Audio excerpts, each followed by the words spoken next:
Welcome to Marple Whispers. I'm Sean, and here every whisper hides a mystery. These Miss Marple stories are my own creations, written just for you. So lean in and let the clues begin. In the grand Edwardian elegance of Bertram's hotel, Miss Jane Marple senses something sinister beneath the polished facade. When a kindly clergyman vanishes and a young woman is found murdered, the hotel's charm unravels, revealing a web of stolen jewels, forged documents, and a ruthless criminal syndicate.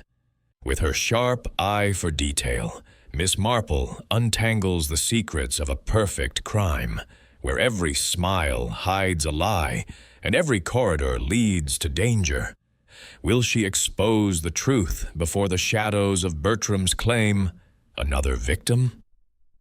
Chapter 1. Arrival at Bertram's. The taxi drew up with a gentle sigh of brakes outside the imposing entrance of Bertram's hotel, and Miss Jane Marple, clutching her sensible black handbag, alighted with the careful poise of one who had long ago learned to navigate the uncertainties of travel.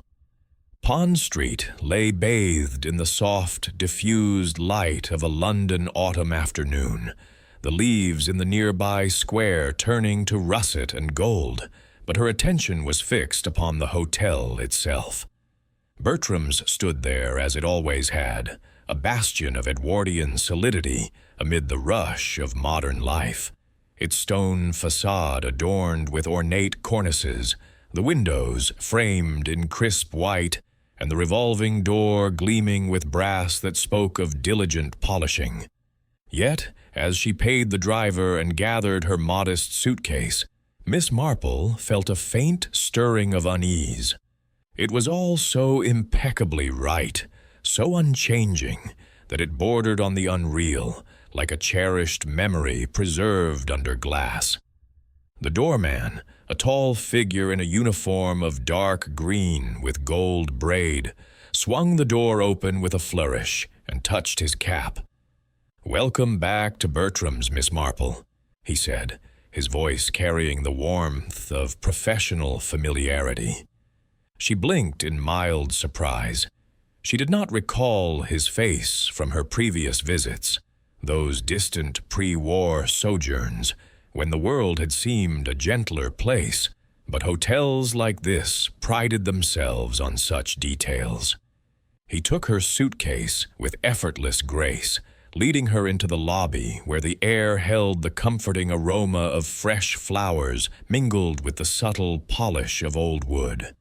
Inside, the scene unfolded like a well-rehearsed tableau.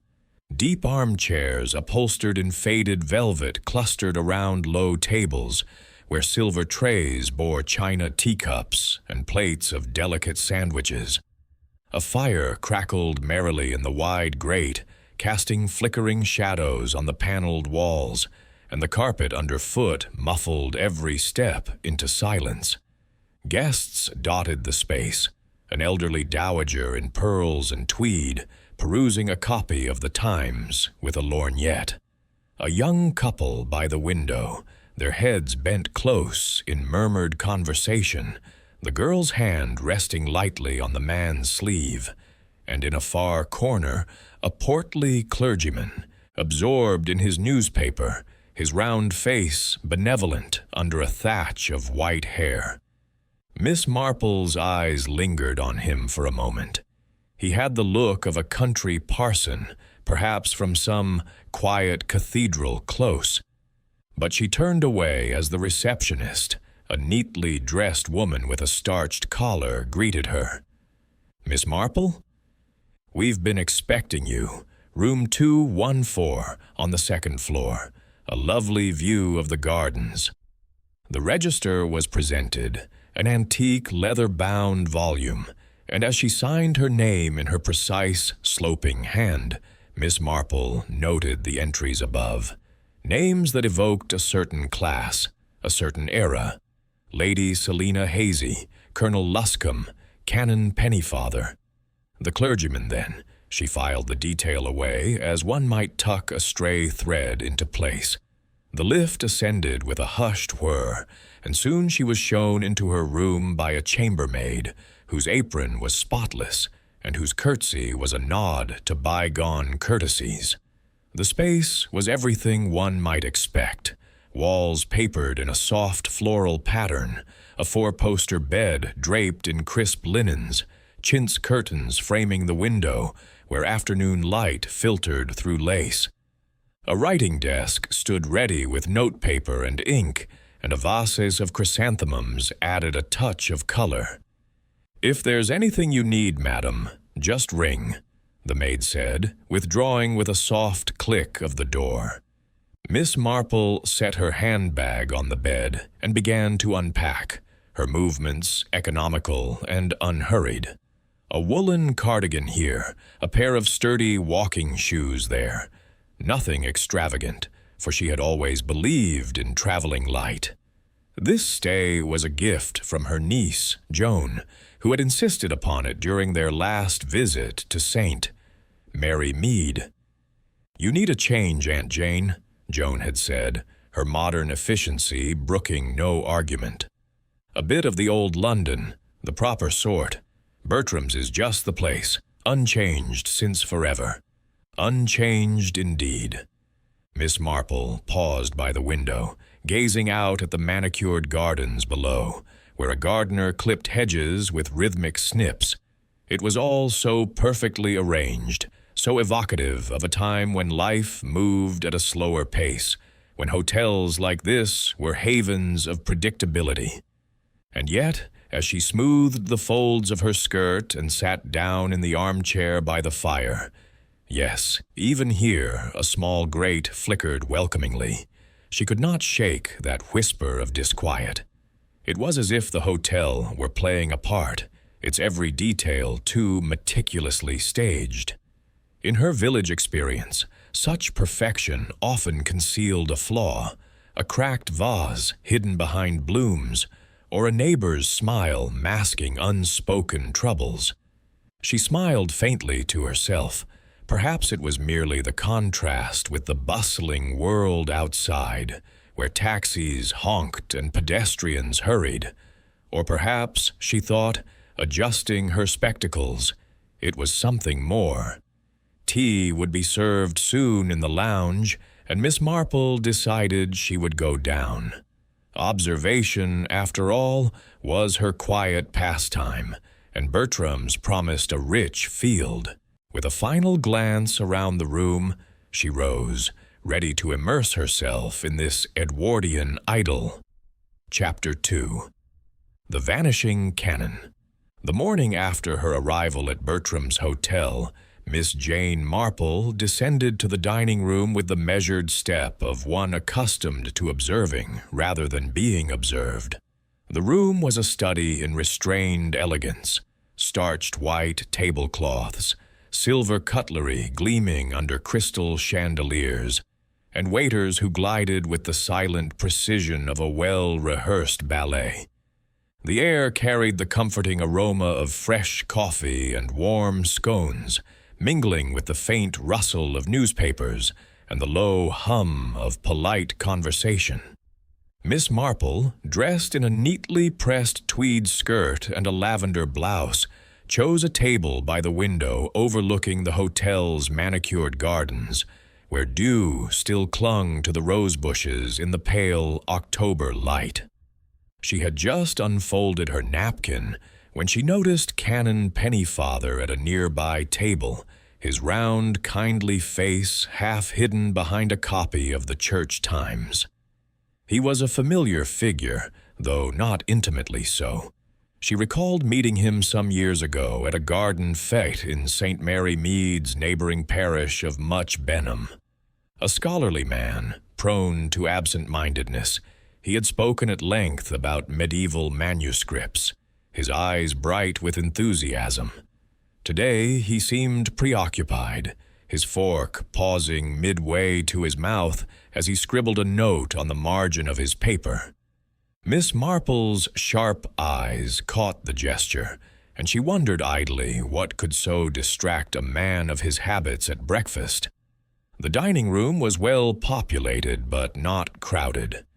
At a corner table, Lady Selina Hazy, whom Miss Marple had noted in the register, held court over a plate of kedgeree, her voice carrying snippets of gossip about dear old Bertram's clientele.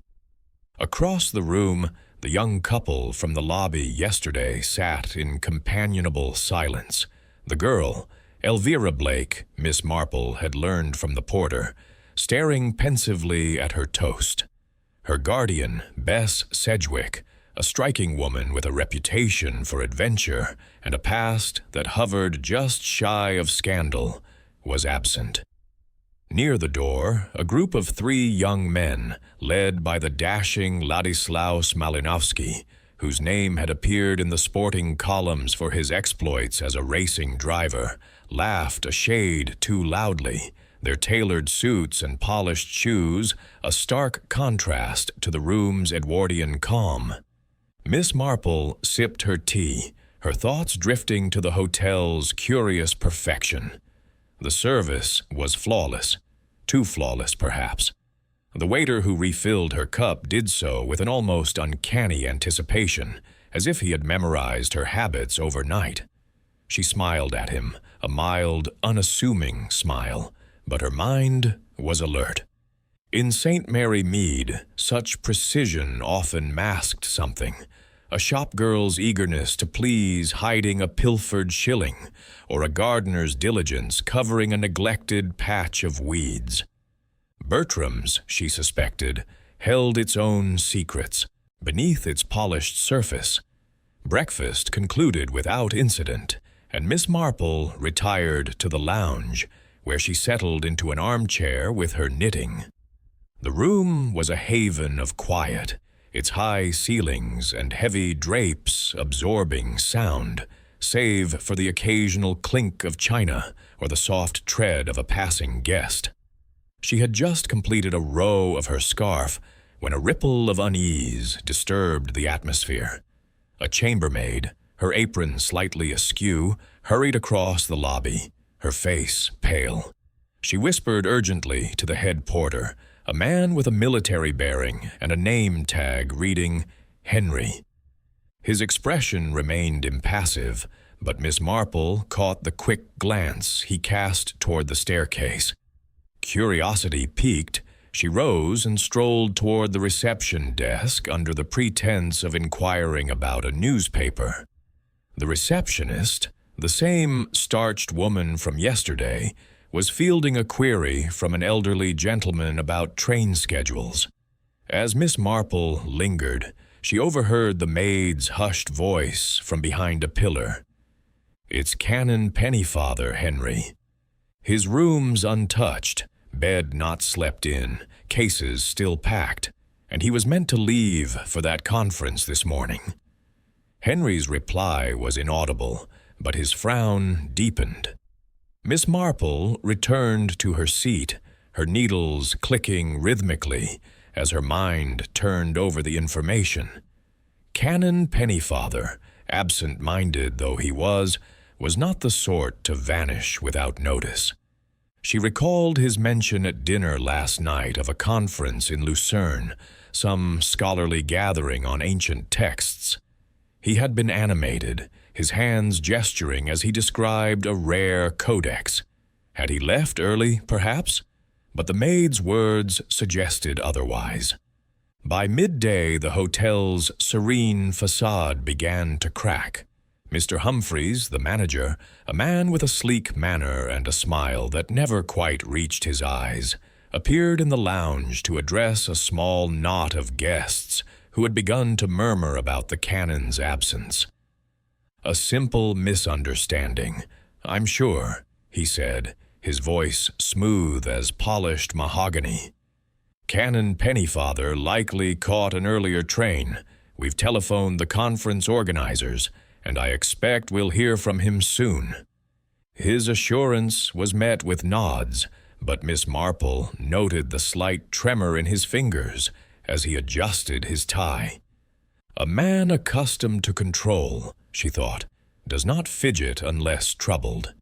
She decided to take a turn about the hotel, her sensible shoes silent on the thick carpets. The corridors were a labyrinth of oak paneling and brass sconces, each door identical save for its number. On the second floor, she paused near room 209, Canon Pennyfather's, according to a passing chambermaid's earlier remark. The door was ajar, and a young porter was inside, straightening the bed. Miss Marple peered in, her expression one of mild confusion. "Oh dear, I must have the wrong room," she said, her voice tremulous. The porter, a lad with a nervous smile, assured her it was unoccupied. "The gentleman's gone, miss," he said, then hesitated. "Or so they say." Miss Marple nodded, retreating with an apologetic murmur, but her eyes had taken in the room's details. A suitcase on the stand, unopened, a pair of spectacles on the bedside table, a book, something about early Christian texts, lying face down. Untouched indeed. She made her way to the garden entrance, where the air was crisp and the hedges sculpted to geometric precision. There she encountered Lady Selina Hazy, bundled in a fur stole despite the mild weather, her eyes bright with the scent of intrigue. "Jane, my dear," Lady Selina exclaimed, patting the bench beside her. "Have you heard about poor Canon Pennyfather? Vanished, they say, like a ghost. I told Humphreys it's most peculiar. Gentlemen like that don't simply disappear."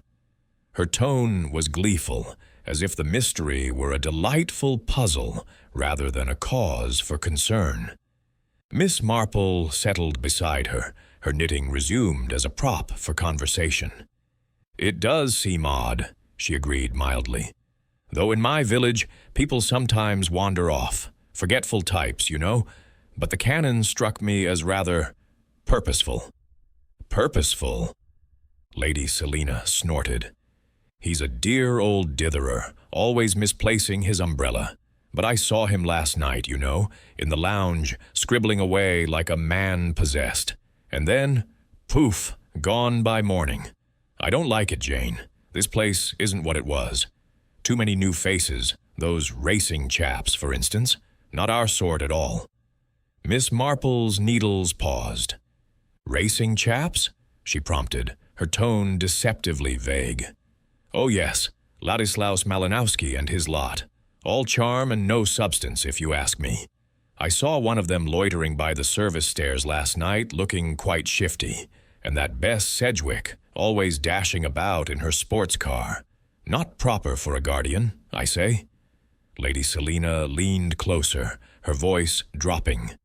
"Mark my words, Jane, there's something queer about Bertram's this season." Miss Marple murmured agreement, her mind cataloguing the details. Lady Selina's gossip, while florid, often held grains of truth, like seeds scattered in a flower bed.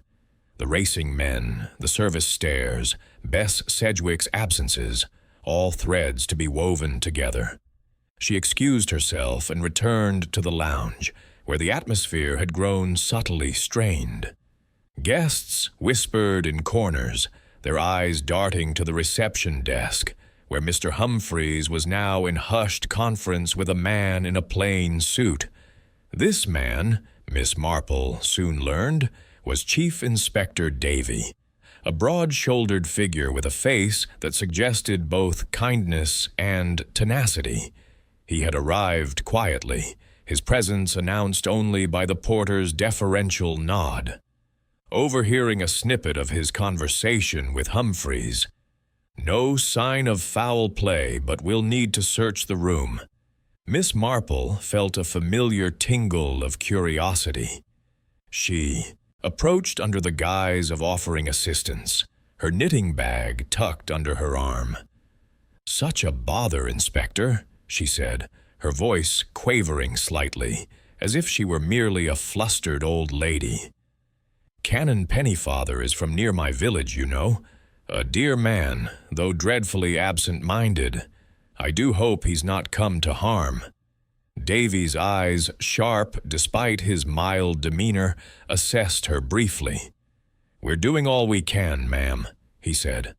"Likely he's just missed a connection, but if you recall anything at all, he said or did, I'd be grateful." Miss Marple nodded, her expression one of earnest concern. "Of course, Inspector. He did mention a conference in Lucerne, something about manuscripts, but he seemed quite himself last night, perhaps a little distracted, but no more than usual." Davy thanked her and moved on, but Miss Marple lingered, her thoughts racing. The canon's distraction, the untouched room, the hotel's uncanny efficiency, it all pointed to something beyond a simple misunderstanding. In St. Mary Mead, she had once known a postmistress who vanished for a day, only to be found hiding from a creditor in a neighbor's attic. But Canon Pennyfather was no debtor, and Bertram's was no village cottage. Something deeper was at play, something that required the hotel's pristine façade to remain intact. As the afternoon wore on, Miss Marple took tea in the lounge, her eyes scanning the room. Elvira Blake entered, her face pale and her movements hesitant, as if she carried a weight she could not share. She sat alone, stirring her tea absently, her gaze flickering toward the door. Miss Marple, with the instinct of one who had watched many a village drama unfold, sensed fear in the girl's posture. Nearby, Ladislaus Malinowski and his companions were playing cards, their laughter a jarring note in the subdued atmosphere. One of them, a wiry man with a scar above his eyebrow, glanced at Elvira with a look that was neither friendly nor casual. Miss Marple's needles clicked steadily, but her mind was far from her knitting. The canon's disappearance was no accident, she was certain, and Bertram's, with its perfect manners and impeccable service, was hiding something beneath its Edwardian charm. She resolved to watch and listen, for in her experience, the truth often slipped out in the smallest of details. A glance, a hesitation, a door left ajar. As the fire crackled and the clock struck 4, she felt the familiar thrill of a puzzle taking shape, its pieces scattered but within reach. Chapter 3. Shadows in the Façade. The third morning at Bertram's hotel dawned with a deceptive calm, the kind that settles over a village before a storm. Miss Jane Marple sat in the lounge, her knitting needles clicking softly, a half-finished scarf pooling in her lap. The room was bathed in the soft glow of morning light filtering through heavy velvet curtains, and the air held the comforting scent of polished wood and fresh flowers. Yet, beneath the surface of this Edwardian idyll, a current of unease ran unchecked. Canon Pennyfather's disappearance, now entering its second day, had cast a subtle pall over the hotel's polished routine. Guests spoke in hushed tones, their glances darting toward the reception desk, where Mr. Humphreys maintained his urbane composure, though Miss Marple noted the faint tightness about his mouth. She had taken her usual place by the window, where she could observe both the room and the comings and goings in the lobby beyond. Her tea, served with the same uncanny precision she had remarked upon before, sat cooling beside her. The lounge was sparsely populated this early. An elderly couple discussing a museum visit, a businessman engrossed in financial reports, and Lady Selina Hazy, who had just entered, her fur stole trailing like a banner of faded grandeur. Lady Selina's eyes gleamed with the promise of fresh gossip, and she made a beeline for Miss Marple, settling into the adjacent armchair with a rustle of silk. "Jane, my dear," she began, her voice a conspiratorial whisper. "This business with Canon Pennyfather is positively sinister, Not a word from him, and the police poking about like terriers after a rat. I told Humphreys it's bad for the hotel's reputation, but he just smiles that oily smile of his. She leaned closer, her lorgnette glinting. And those racing types downstairs, Malinowski and his cronies, they're up to no good, mark my words. I saw one of them, the one with the scar, lurking by the service lift last night. Quite furtive he was. Miss Marple's needles paused, her expression one of mild interest. Lurking, you say? How curious. Though, in my village, young men often linger where they shouldn't, usually for no worse reason than a sweetheart or a cigarette. Her tone was light, but her mind catalogued the detail. Ladislaus Malinowski and his companions had already caught her attention, their brash confidence a discordant note in Bertram's refined symphony. The scar-faced man, in particular, had a watchful air that reminded her of a poacher she'd once known in St. Mary Mead, a fellow who could slip through the woods unnoticed, yet always knew more than he let on. Lady Selina snorted. Sweethearts indeed. This lot's more likely to be after something valuable. And that Bess Sedgwick, she's another one, always rushing off in that car of hers, leaving poor Elvira to mope about. I heard them arguing last night, you know, in the corridor. Something about money and keeping quiet. Not proper for a guardian, if you ask me. Miss Marple nodded, her thoughts drifting to Elvira Blake. The young heiress had been a quiet presence since the canon's disappearance, her pale face and nervous glances suggesting a burden she could not share. Bess Sedgwick, by contrast, exuded a restless energy, her reputation as an adventuress preceding her like a storm cloud. Miss Marple had seen her only briefly that morning, striding through the lobby in a tailored coat, her auburn hair catching the light as she exchanged a curt word with the doorman. There was a hardness to her, Miss Marple thought, like a gem polished by years of defiance. Leaving Lady Selina to her tea and gossip, Miss Marple decided to take a constitutional in Berkeley Square, a short walk from the hotel. The air was crisp, the pavement dappled with fallen leaves, and the square's plane trees stood sentinel over wrought iron benches. As she strolled, her eyes caught a familiar figure. Elvira Blake, seated alone on a bench, her hands clasped tightly in her lap. The girl's posture was rigid, her gaze fixed on the ground, as if it held answers she could not find elsewhere. Miss Marple approached, her step deliberately slow, and offered a gentle smile. "Good morning, my dear," she said, pausing by the bench. "May I join you?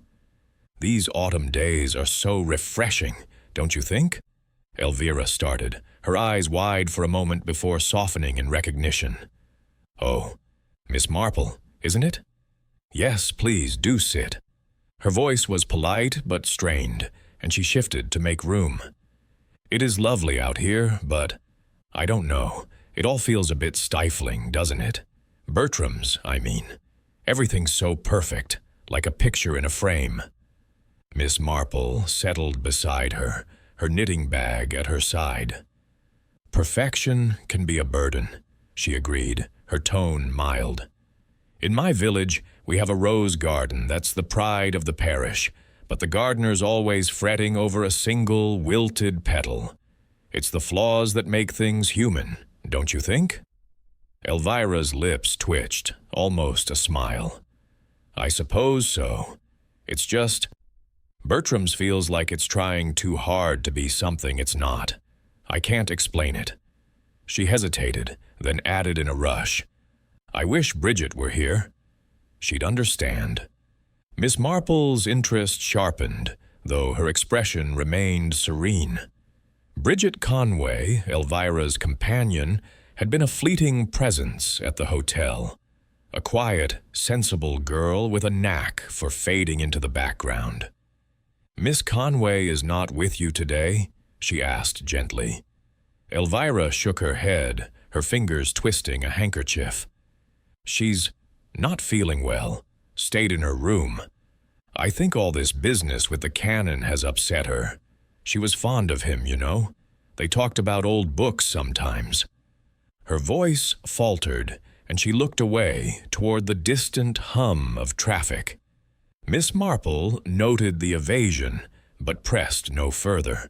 Instead, she offered a comforting platitude about the weather and rose to continue her walk, her mind turning over Elvira's words. Bridget's absence was curious, especially in light of the canon's disappearance. In St. Mary Mead, she had once known a housemaid who claimed illness to avoid questions about a stolen brooch. The parallel was not exact, but it lingered.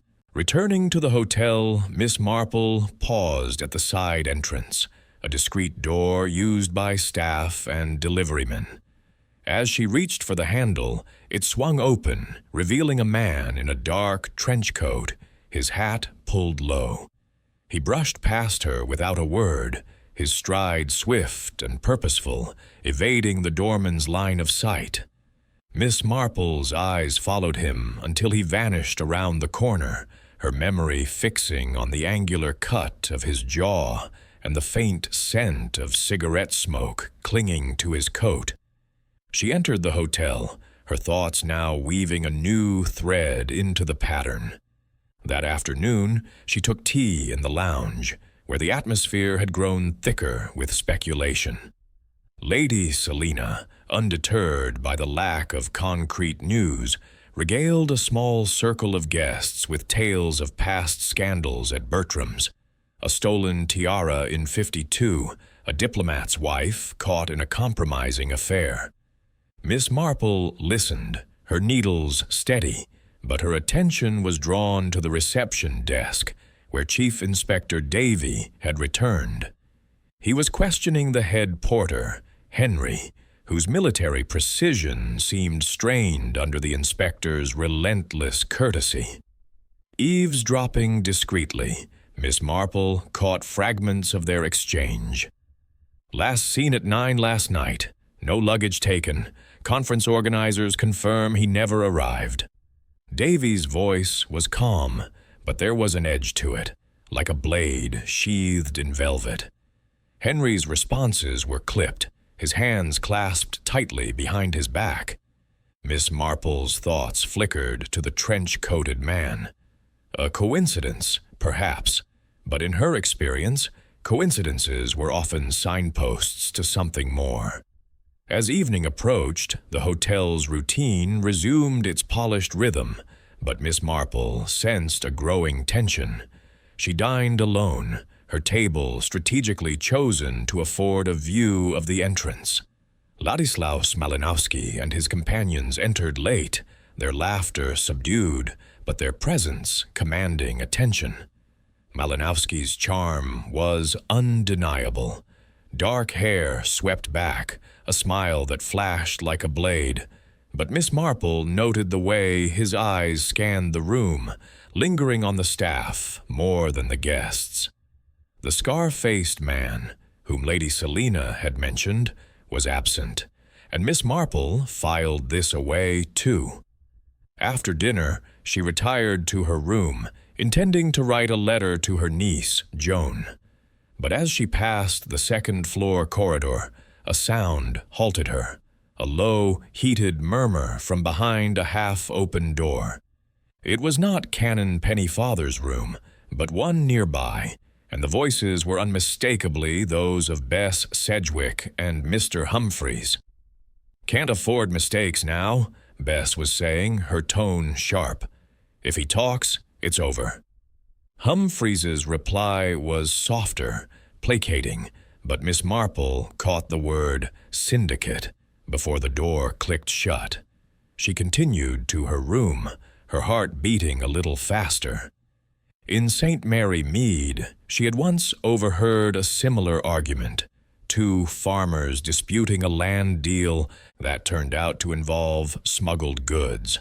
The word syndicate was new, but its implications were familiar: organization, secrecy, power. She sat at her writing desk, her pen poised, but instead of writing, she sketched a mental map of the hotel's players: the missing Cannon, the nervous Elvira, the enigmatic Bess, the watchful Malinowski, the shadowy man in the trench coat. And at the center, Bertram's itself, its perfection a mask for something unseen. Sleep did not come easily that night.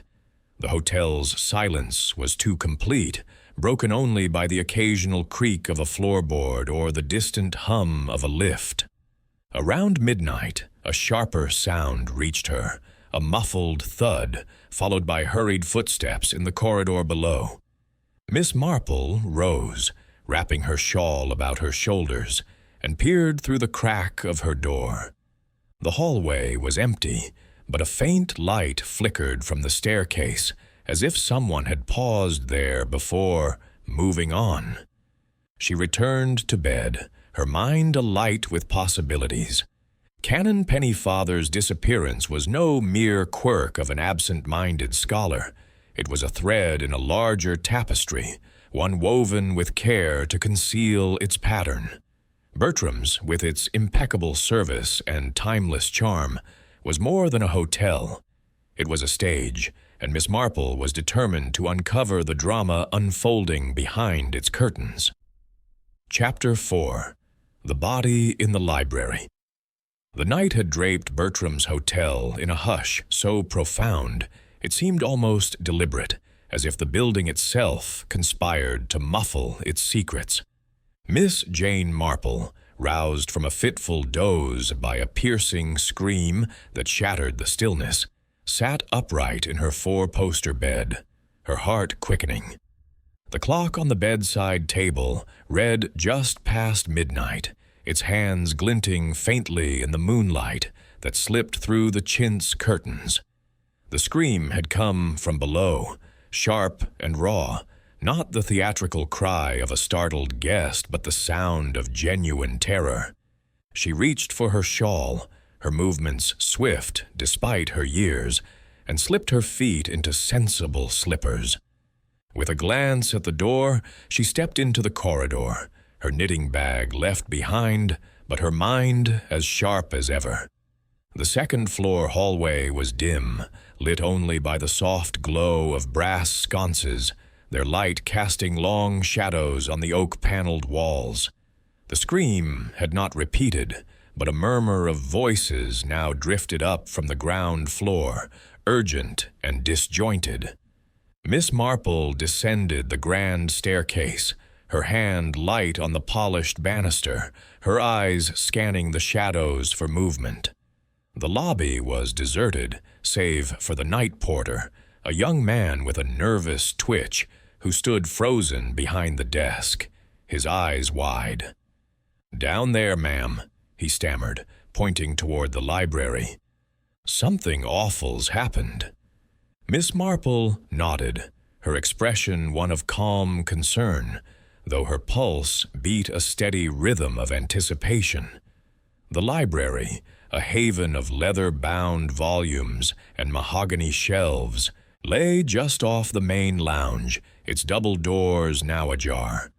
A small crowd had gathered, guests in dressing gowns, a chambermaid clutching her apron, and Mr. Humphreys, his usual polish frayed, his tie askew. At the center of the room, illuminated by a single table lamp, lay the body of Bridget Conway, Elvira Blake's companion. She was sprawled on the Persian rug, her dark hair fanned out, a neat bullet wound in her temple. In her left hand, a pistol gleamed dully, its barrel pressed against her fingers as if she had fired it herself. Miss Marple's eyes, keen despite the dim light, took in the scene, with the precision of a village observer, accustomed to noting discrepancies. Bridget's face was pale, her lips slightly parted, her eyes open in a stare that held no answers. The pistol was a small, elegant model, not the sort one expected a young woman to carry. Miss Marple's gaze flickered to Bridget's gloves, discarded on a nearby table, monogrammed with a B on the right hand, suggesting she was right-handed. Yet the pistol rested in her left. A small detail, but in St. Mary Mead, such details had once unmasked a thief who claimed to be ambidextrous. She filed it away, her expression unchanged. Chief Inspector Davy arrived within the hour, his broad frame filling the doorway as he surveyed the scene with a deceptively mild gaze. The library was sealed, guests ushered back to their rooms with assurances of routine inquiries. Miss Marple lingered, her presence unremarkable amid the chaos, her shawl drawn tightly about her shoulders. She caught Davy's eye as he directed a constable to guard the door. "A terrible shock, Inspector," she murmured, her voice quavering just enough to seem frail. "Poor Miss Conway, such a quiet girl." Davy's eyes narrowed slightly, as if weighing her words. "You knew her, ma'am?" he asked, his tone polite but probing. "Only in passing," Miss Marple replied. "She was Miss Blake's companion, you know. They seemed close, though I sensed a certain tension. Young people, so often burdened by secrets." She let the words hang, her gaze drifting to the body, now covered with a sheet. Davy nodded, jotting a note. "Any observations, Miss Marple?" "You've a sharp eye, I'm told." She hesitated, as if reluctant to intrude. "Only that the pistol seems awkward in her hand. But I'm no expert, Inspector. Just an old woman's fancy, perhaps." He thanked her, his expression unreadable, and turned to confer with the coroner's officer. Miss Marple retreated to the lounge, where a few guests lingered, their faces pale with shock. Lady Selina Hazy, wrapped in a voluminous dressing gown, was recounting the scream to anyone who would listen. "It was blood-curdling, Jane. I was just dozing off when it woke me. And to think, murder, right here in Bertram's." Her voice held a mix of horror and delight, as if the tragedy were a plot twist in a novel. Miss Marple settled into an armchair, her mind racing. Bridget's death was no random act. It was linked to Canon Pennyfather's disappearance, she was certain.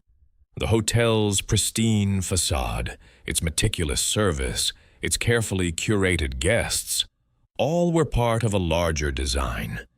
In St. Mary Mead, she had once solved a poisoning by noting a misplaced teacup. Here, the misplaced pistol was a similar clue, pointing to a hand other than Bridget's.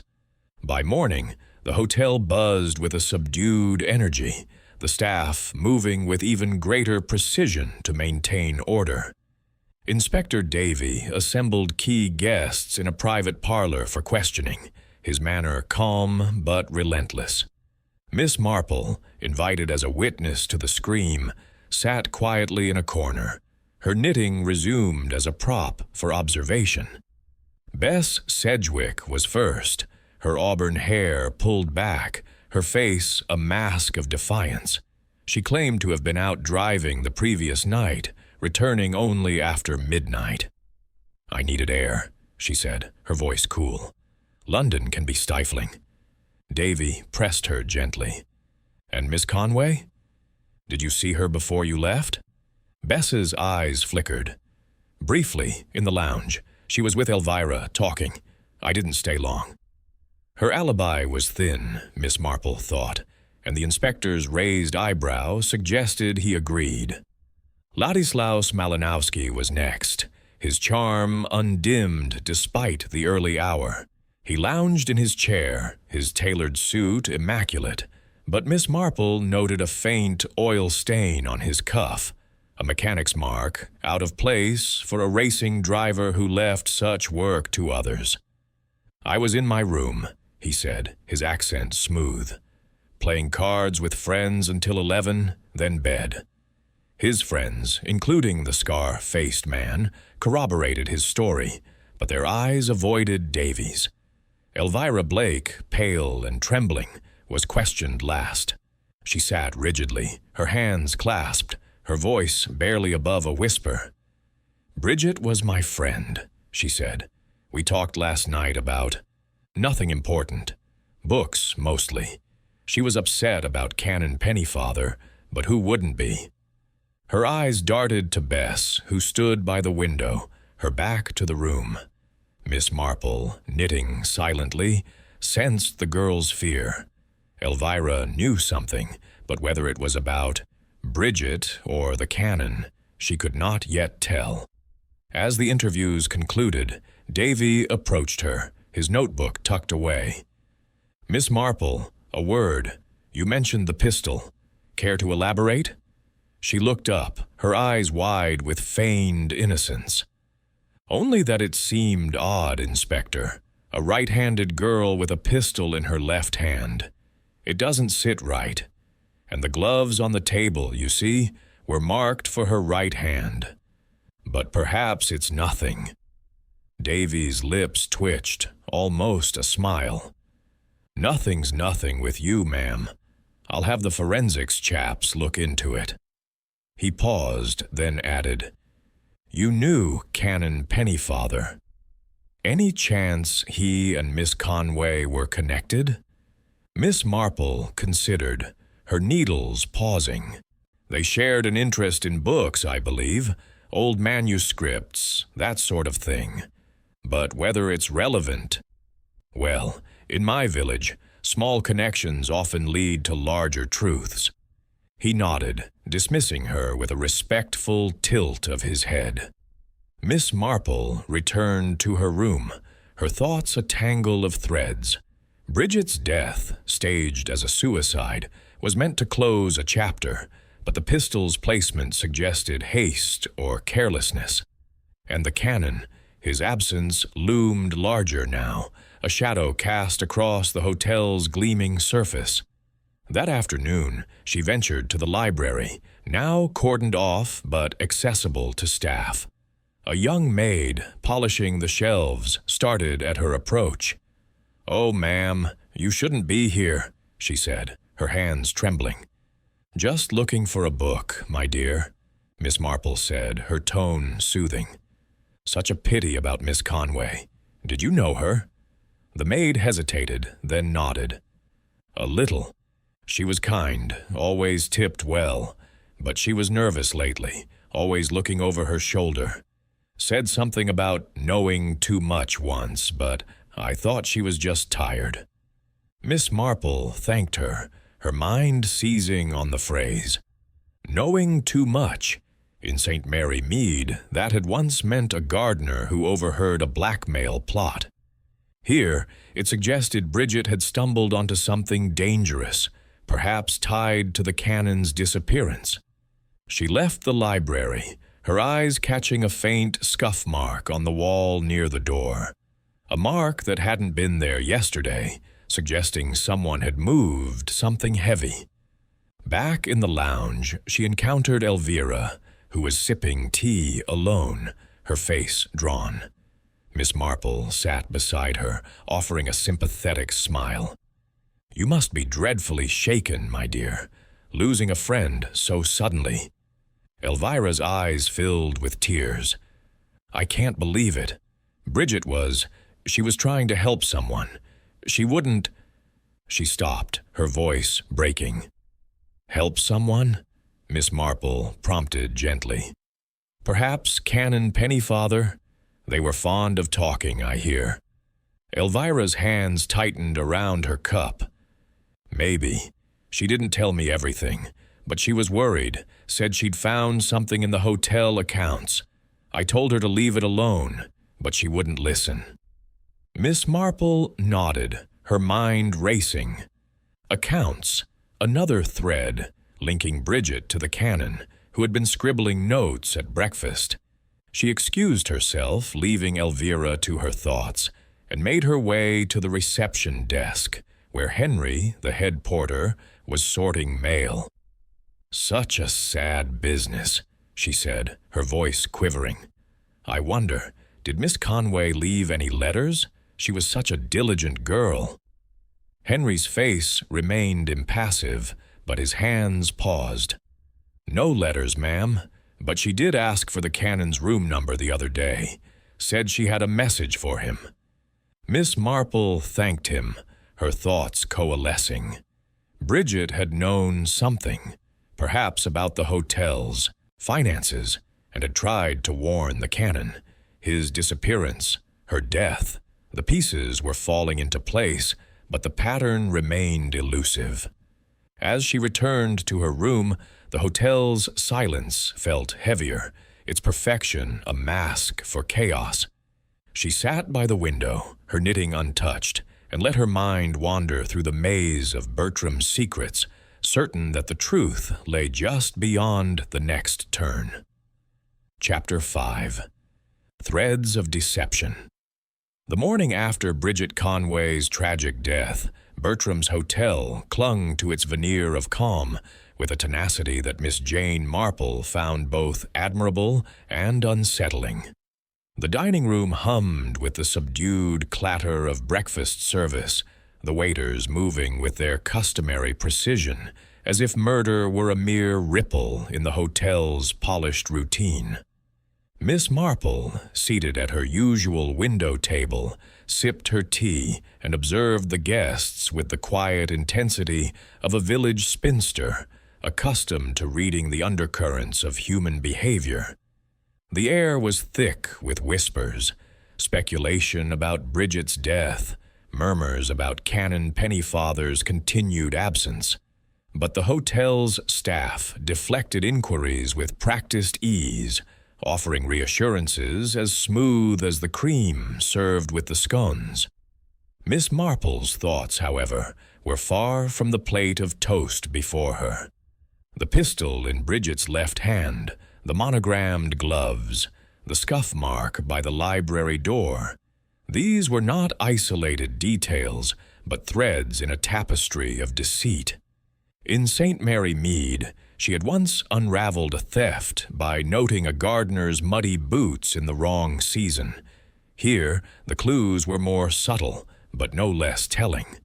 Bridget's connection to the canon, her mention of knowing too much, and Elvira's hint about hotel accounts suggested a web far larger than a single disappearance or death. Bertram's itself, with its flawless facade, was the loom on which this web was woven. She glanced across the dining room, where Elvira Blake sat alone, her face pale and her hands fidgeting with a napkin. The girl's grief was genuine, but Miss Marple sensed a deeper agitation, as if Elvira feared more than the loss of her friend.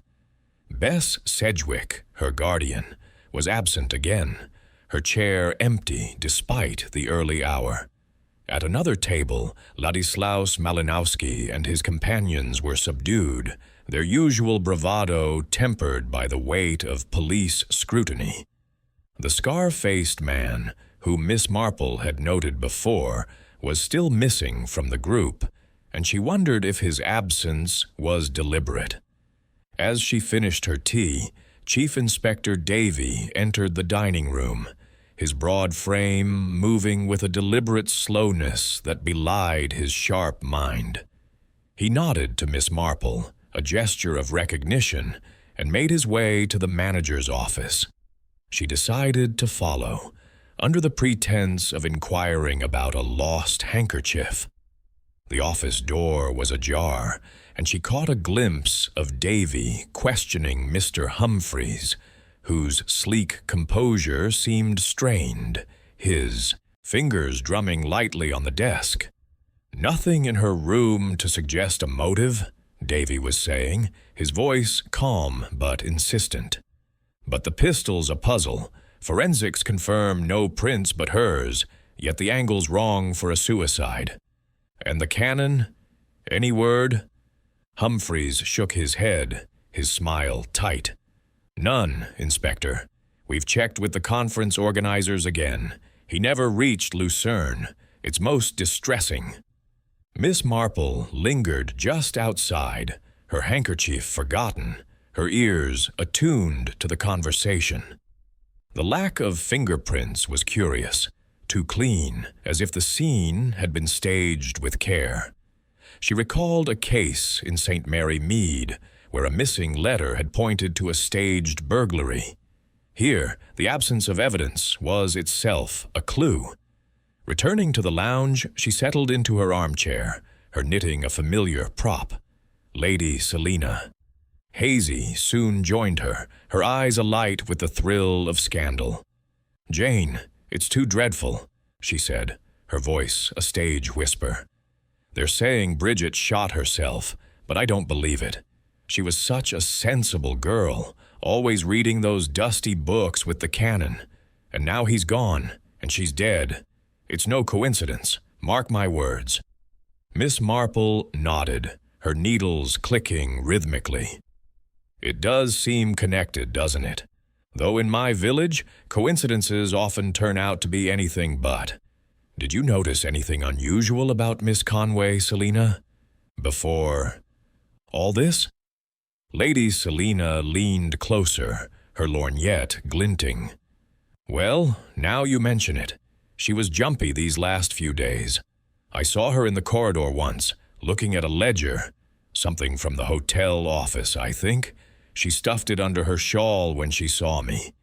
And she was always whispering with that canon, going on about numbers and accounts. Quite odd for a companion, don't you think?" Miss Marple's interest sharpened, though her expression remained placid. "Very odd," she agreed. "Numbers can tell such stories, can't they? Like the grocer in my village who found a discrepancy in his books and uncovered a smuggling ring." She let the comment hang, watching Lady Selina's face light up with intrigue. Their conversation was interrupted by the arrival of Inspector Davy, who approached with a polite nod. "Miss Marple, might I have a word? Somewhere private, perhaps?" His tone was courteous, but his eyes held a glint of purpose. She followed him to a small parlor off the lobby, where the fire was unlit and the air held a faint chill. He closed the door, his manner direct but not unkind. "You've been helpful, ma'am," he said, settling into a chair. "That business with the pistol was spot on. Forensics say the grip was forced. Post-mortem, likely. Someone wanted it to look like suicide. Now, you mentioned village parallels. Care to share any more?"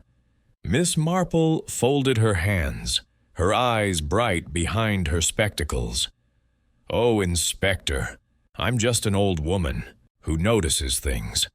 But in St. Mary Mead, we once had a vicar who vanished. Turned out he was hiding from a debt collector.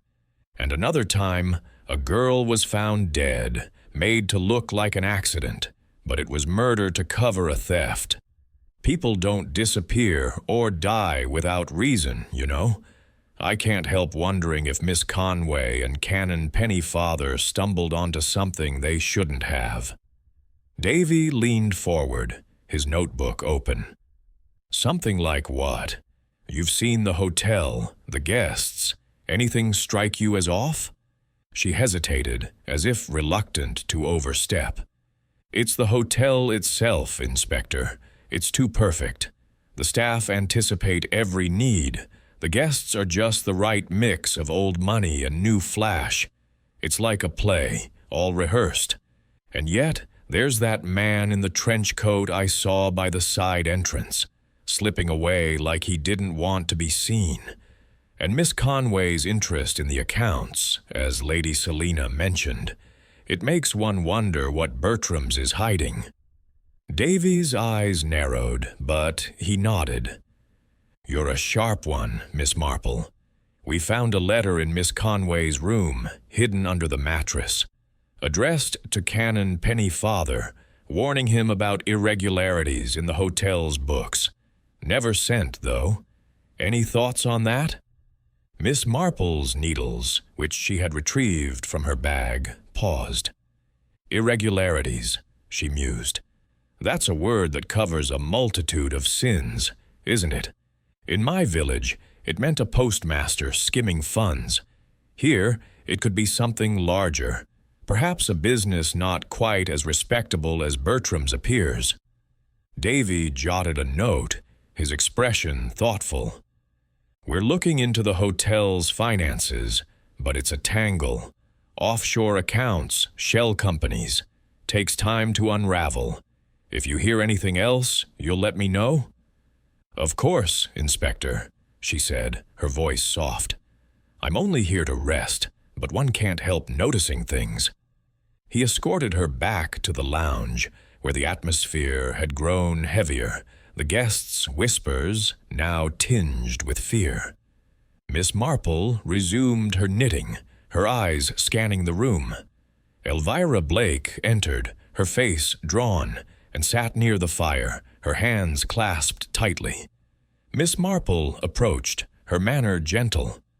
My dear, you look quite worn out. Would you like some tea? It's soothing, you know. Elvira managed a faint smile. Thank you, Miss Marple.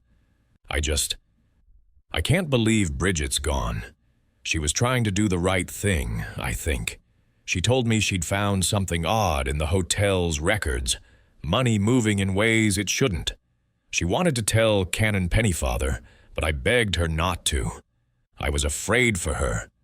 Miss Marple's heart quickened, but her face remained serene. Afraid? Why, my dear? Elvira's eyes darted to the door. Bess, she's involved in things. I don't know what, exactly, but she's always meeting people, making calls. Bridget said it was dangerous to pry, but she wouldn't listen to me. Her voice broke, and she looked away. Miss Marple patted her hand, her mind racing. Bess Sedgwick's absences, her argument with Humphreys about a syndicate, Elvira's fear. It all pointed to a network operating beneath Bertram's polished surface. She excused herself and took a turn through the hotel's corridors, her eyes alert for anything out of place. Near the service stairs, she noticed a faint smudge of oil on the banister, similar to the stain on Malinowski's cuff. A small detail, but in St. Mary Mead, a smudge had once led to a garage where stolen goods were hidden. That evening, she dined quietly, her table offering a view of the entrance. Bess Sedgwick entered late, her tailored coat flung carelessly over her arm, her face taut with suppressed anger. She joined Elvira briefly, their conversation low and tense, before striding out again.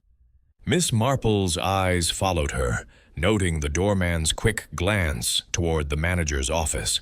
The staff, she realized, were not just efficient. They were watchful, their movements choreographed to conceal as much as to serve. As night fell, Miss Marple sat by her window, the hotel's silence pressing against her. She thought of the canon, his scribbled notes, and Bridget's letter, both pointing to financial irregularities. The trench-coated man, the oil smudge, Bess's cryptic words, each was a piece of the puzzle, but the whole remained elusive. Bertram's was more than a hotel. It was a machine, its gears hidden behind velvet curtains and polished brass. And somewhere within, Canon Pennyfather was either lost or silenced, and Bridget had paid the price for her curiosity. She rose, her shawl about her shoulders, and made a final circuit of the corridor. Near the service lift, she paused, her ears catching a faint clatter from below, a sound too deliberate for a careless maid. She returned to her room, her mind alight with the certainty that the truth was close, waiting for the right thread to be pulled. Chapter 6. The Racing Connection. The sun rose over Bertram's hotel with a deceptive serenity, its golden rays glinting off the polished brass of the entrance, as if to burnish the illusion of order. Miss Jane Marple, seated in the dining room with her customary cup of tea, felt the weight of the past days pressing against her thoughts. The murder of Bridget Conway and the continued absence of Canon Pennyfather had woven a net of suspicion around the hotel, its threads tightening with each new clue. The dining room, though still a model of Edwardian decorum, hummed with a tension that no amount of starched linen or attentive service could dispel. Guests spoke in low tones, their eyes darting toward the staff, who moved with an almost mechanical precision, as if determined to maintain the facade of normalcy. Miss Marple's gaze drifted to the far corner, where Ladislaus Malinowski sat with one of his companions, a wiry man with sharp eyes but not the scar-faced figure she had noted previously. Malinowski's charm was undimmed, his smile flashing as he spoke, but there was a restlessness in his posture, a subtle shift of his shoulders that suggested unease. She recalled the oil stain on his cuff, an anomaly for a man who claimed to leave mechanical work to others. In St. Mary Mead, she had once traced a stolen bicycle to a lad with grease-stained hands. Here, the stain hinted at something more sinister, perhaps a connection to the hotel's hidden workings. Her breakfast was interrupted by the arrival of Chief Inspector Davy, who entered with a purposeful stride, his broad frame cutting through the morning's quiet. He paused at her table, his expression one of polite deference. "Good morning, Miss Marple," he said, his voice low. "I wonder if you might spare a moment later. We've had a development, and your perspective would be valuable." Miss Marple inclined her head, her eyes bright behind her spectacles. "Of course, Inspector. I'm only an old woman with time on her hands, but I'm happy to help." Her tone was mild, but her mind was already racing, eager to learn what new piece had fallen into place. Davy nodded and moved on, heading toward the manager's office. Miss Marple finished her tea, her thoughts turning to the clues she had gathered. Bridget's letter about irregularities, the oil smudge on service stairs, Bess Sedgwick's cryptic mention of a syndicate. Each pointed to a network operating beneath Bertram's polished surface, and Malinowski, with his racing connections and questionable associates, seemed a likely thread to follow. She decided to take a walk, not to Berkeley Square this time, but to a nearby street where a discreet inquiry at the reception desk had revealed a garage used by some of the hotel's guests. The air was crisp, the autumn leaves crunching under her sensible shoes as she made her way to the small, unassuming building tucked behind a row of shops. The garage was a hive of activity, with mechanics clanging tools and the faint smell of petrol hanging in the air. Miss Marple, feigning confusion, approached a young man in overalls, his hands blackened with grease. "Excuse me, young man," she said, her voice quavering slightly. "I was told this is where Mr. Malinowski keeps his car. I'm staying at Bertram's, you see, and I'm quite fascinated by those racing machines." The mechanic, a lad with a friendly grin, wiped his hands on a rag. "Malinowski's car? Oh, aye, it's here. Fine beast, that one. Red Alfa Romeo, built for speed. He's particular about it. Comes by to check it himself sometimes." He gestured toward a sleek vehicle in the corner, its curves gleaming under the garage's harsh lights. Miss Marple peered at it, her eyes catching a glint of something tucked beneath a tarp nearby. "How splendid," she said, her tone admiring. "Do you maintain it? For him? It must be quite a responsibility." The lad nodded, warming to the topic. "Mostly, yeah, but he was here last night, poking around. Said he needed to grab something from the boot. Bit odd, if you ask me. He don't usually do that himself." Miss Marple's heart quickened, but her face remained serene. Last night, you say? Well, young men do love their toys. Thank you, dear. She turned to leave, her mind seizing on the detail. Last night, when Bridget had been killed, Malinowski had claimed to be in his room. Yet here was evidence he had been elsewhere, handling his car in a way that suggested secrecy.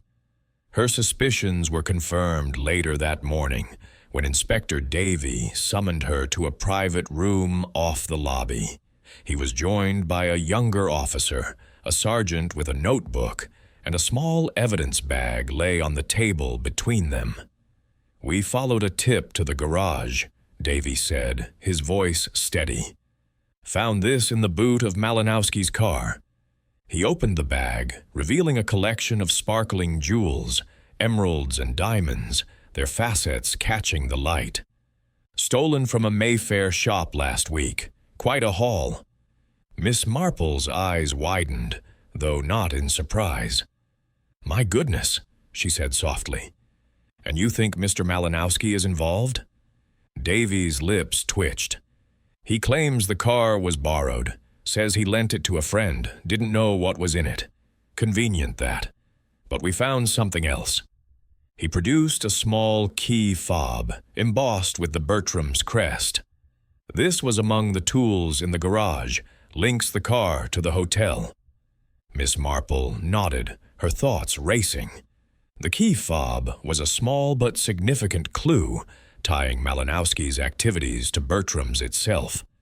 In St. Mary Mead, a misplaced key had once led to a locked shed where stolen silver was hidden.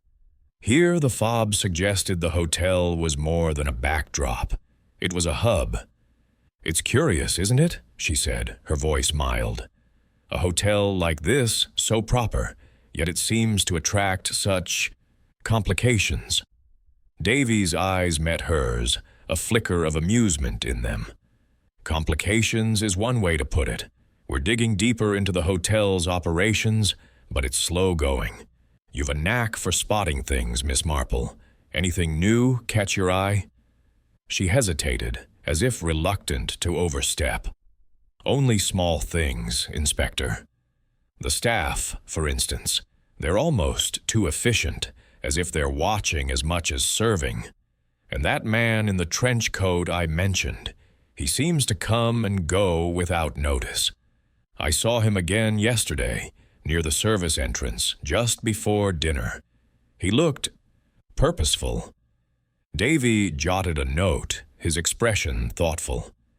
"Trench coat, eh? We'll keep an eye out. And the cannon? Any theories on where he might be?" Miss Marple's needles, which she had brought as a prop, clicked softly. "I fear he may have seen something he shouldn't, like poor Miss Conway. In my village, a postman once disappeared after overhearing a conversation about smuggled goods. He turned up safe, but shaken. I hope the cannon is safe, but one wonders." Davy thanked her and escorted her back to the lounge, where the atmosphere had grown taut, the guests' whispers now edged with fear. Miss Marple resumed her knitting, her eyes scanning the room. Elvira Blake was absent, but Bess Sedgwick entered, her face set in a hard line, her coat slung over her arm, as if she had just returned from another of her mysterious outings. She paused at the reception desk, exchanging a few sharp words with Mr. Humphreys before striding toward the lift. Miss Marple's thoughts turned to the cannon.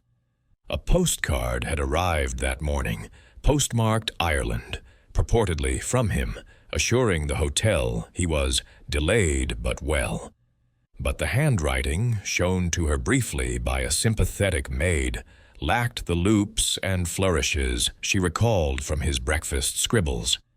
A forgery, she suspected, meant to quiet suspicion. In St. Mary Mead, a forged note had once covered a theft. Here, it suggested the cannon was alive but silenced, perhaps held somewhere to prevent him from speaking. That afternoon she took tea with Lady Selina Hazy, whose gossip had taken a darker turn. "Jane, it's positively chilling," she said, her lorgnette glinting. "I heard Bess Sedgwick arguing with Humphreys again last night. Something about shares and keeping it quiet.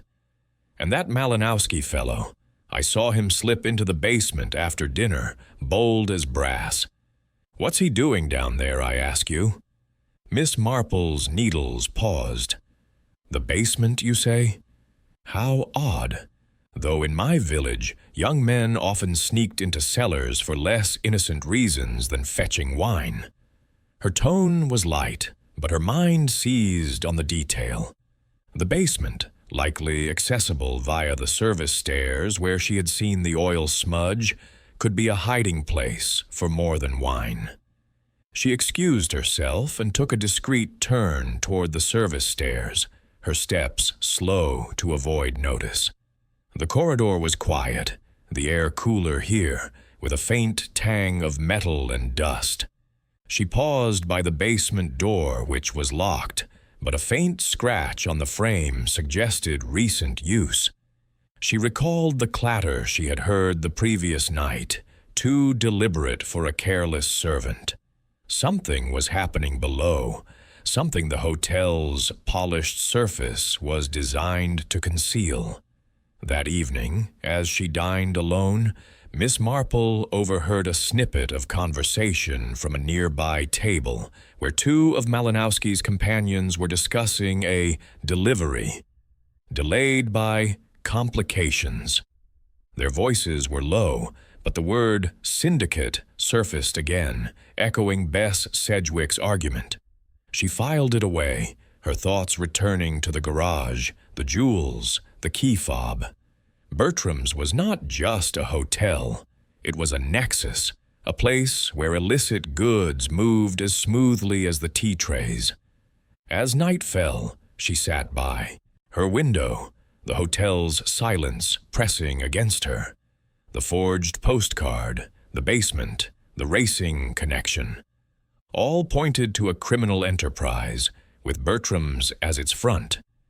Canon Pennyfather, she feared, had stumbled onto its edges, and Bridget had paid the price for following him. Miss Marple's knitting lay untouched, her mind weaving the threads together, each clue a stitch in a pattern that was slowly taking shape. She resolved to watch closer, to listen sharper, for the truth was near, hidden in the shadows of Bertram's impeccable façade. Chapter 7. Unraveling Alibis. The morning light filtered through the heavy drapes of Bertram's hotel, casting a soft glow over the lounge where Miss Jane Marple sat, her knitting needles moving with a rhythm that belied the storm of thoughts in her mind. The events of the past days, Canon Pennyfather's disappearance, Bridget Conway's murder, the discovery of stolen jewels in Ladislaus Malinowski's car, had transformed the hotel's Edwardian charm into a stage for suspicion. The air was thick with unease, the guests' polite smiles strained, their conversations punctuated by hesitant pauses. Yet the staff continued their impeccable service, their movements as precise as clockwork, as if determined to preserve the illusion of serenity. Miss Marple's breakfast had been a quiet affair, her table by the window affording a view of the gardens, where a gardener clipped hedges with mechanical precision. Her thoughts, however, were not on the roses, but on the threads she had gathered. The forged postcard from Ireland, the oil smudge linking Malinowski to the service stairs, Bess Sedgwick's cryptic talk of a syndicate, and the basement door with its telltale scratch. Each clue was a piece of a puzzle, and Bertram's itself, she was certain, was the frame that held it together.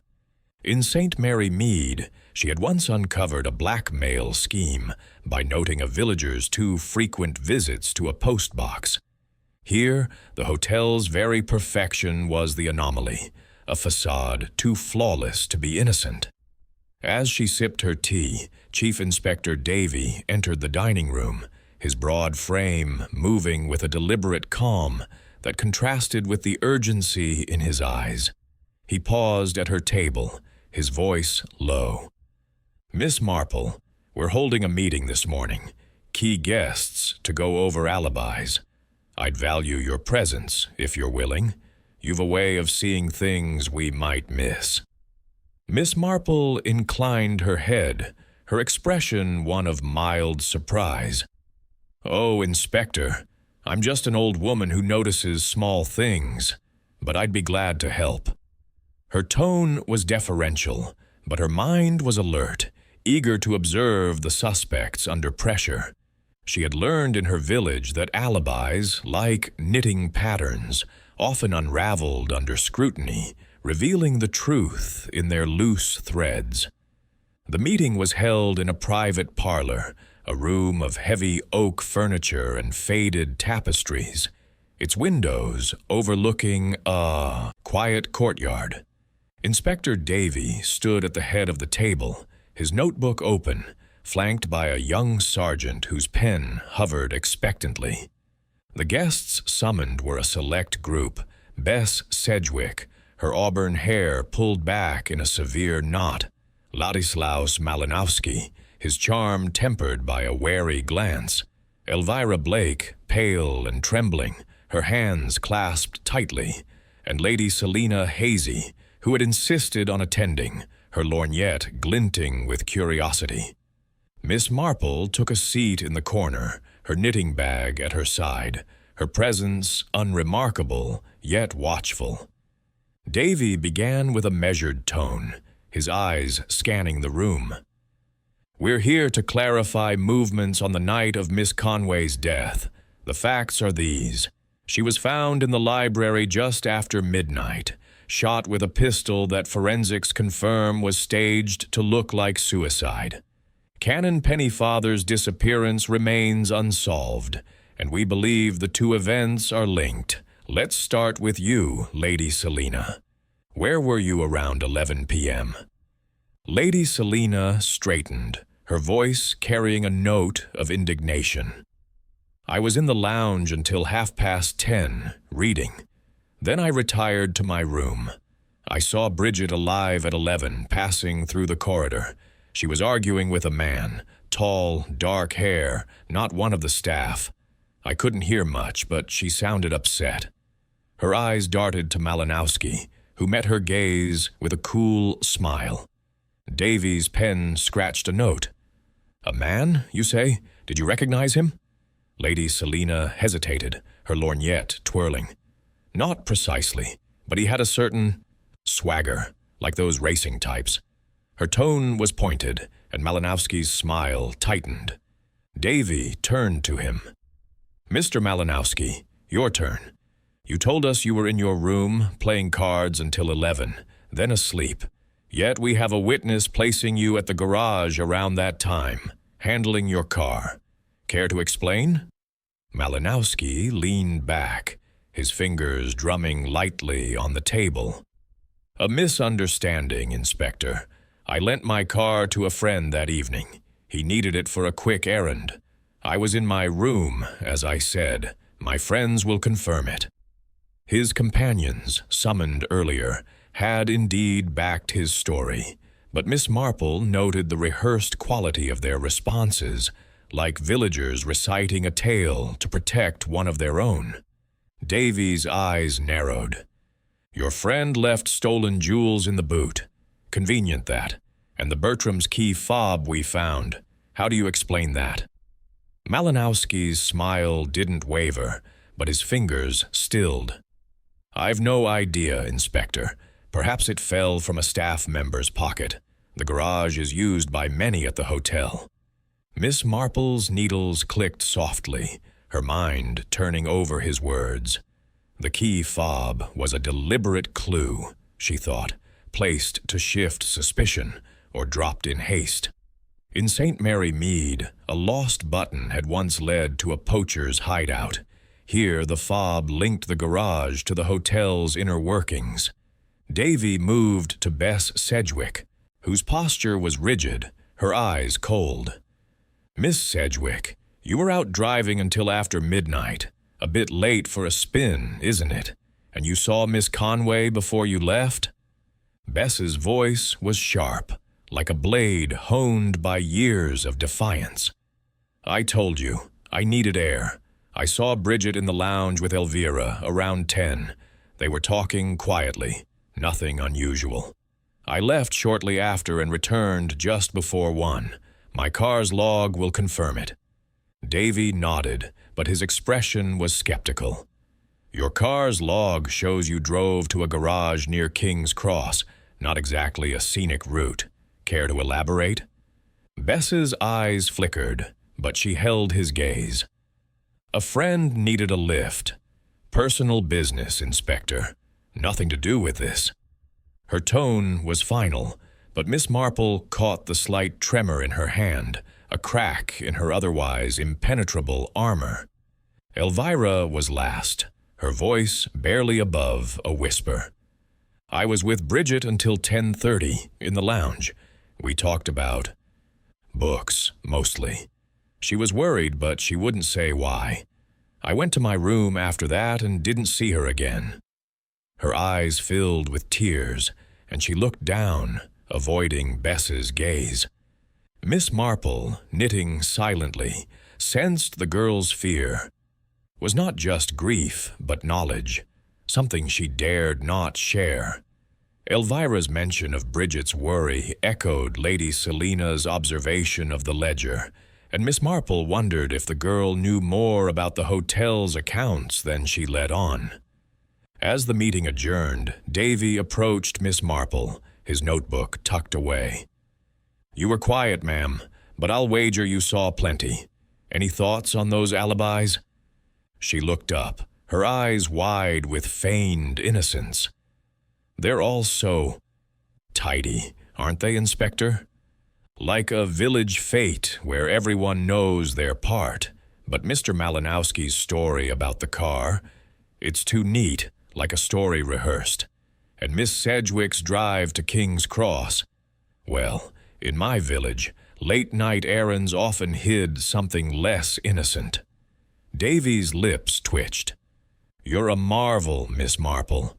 We're checking the garage logs and Miss Sedgwick's car. And we've found something else, a hidden panel in the library behind a bookcase. Leads to a passage, though we haven't explored it yet. Any guesses what it's for?" Miss Marple's needles paused, her mind racing. "A passage, you say? In St. Mary Mead, we had a cottage with a hidden room, used for smuggling brandy in the old days. Here it might be for moving things discreetly. Or people." Davy nodded, his expression thoughtful. "We'll take a look tonight. If you spot anything else, you'll let me know?" "Of course, Inspector," she said, her voice soft. "I'm only here to rest, but one can't help noticing." She returned to the lounge, where the atmosphere was thick with suspicion. Lady Selina cornered her, her voice a conspiratorial whisper. "Jane, that Malinowski's lying through. His teeth. I saw him near the library that night, not in his room. And Bess, she's hiding something, I'm sure of it. I overheard her talking about the plan with someone on the telephone yesterday. Sounded urgent." Miss Marple nodded, her thoughts coalescing. The hidden panel was a breakthrough, suggesting a physical space where the hotel's secrets were kept.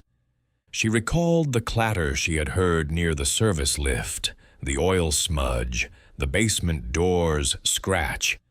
Bertram's was not just a front, it was a machine, its gears turning to conceal a criminal operation. The jewels, the forged postcard, Bridget's letter, all pointed to a gang using the hotel's respectability to mask their activities.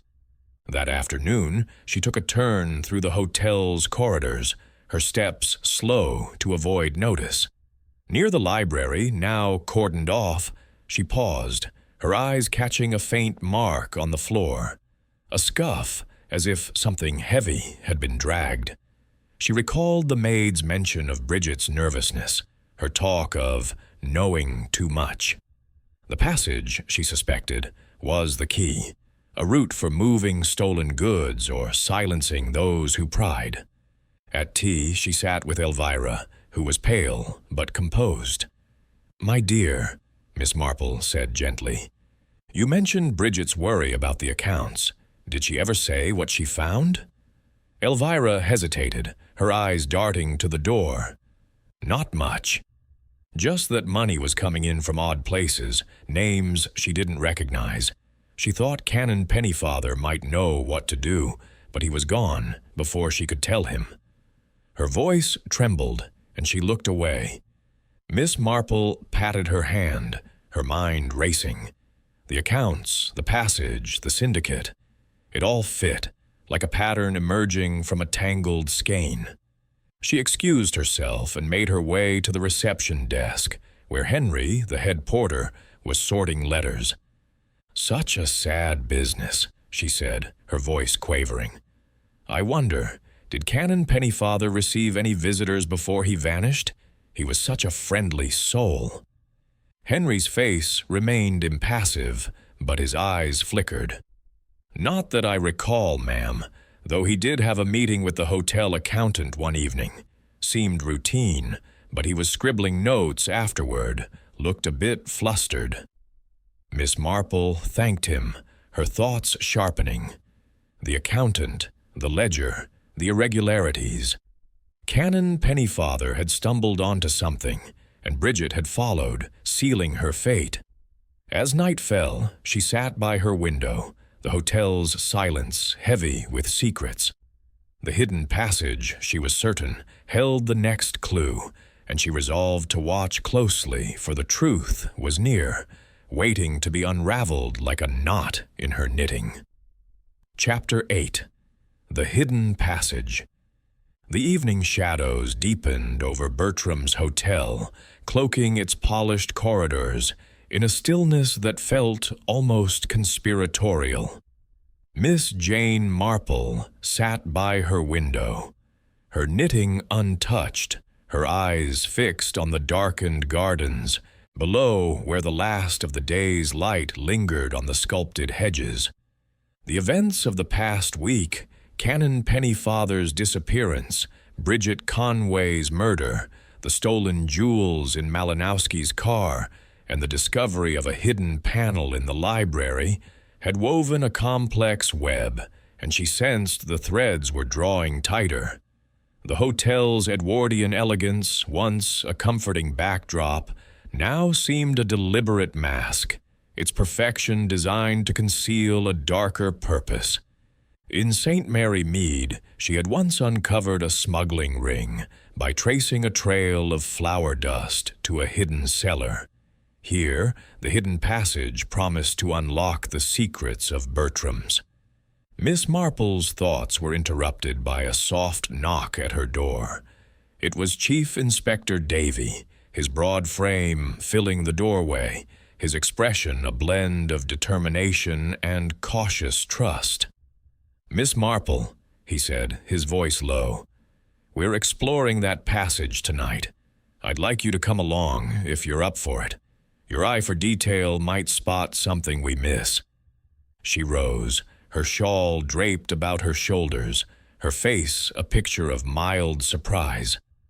"Oh, Inspector, I'm just an old woman, but if you think I can help, I'm happy to try." Her tone was deferential, but her pulse quickened with anticipation. A hidden passage was no small thing.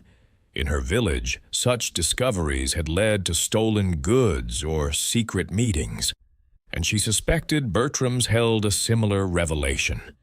They descended to the library, now deserted save for a constable guarding the door. The room was dimly lit, the mahogany shelves casting long shadows across the Persian rug where Bridget's body had lain.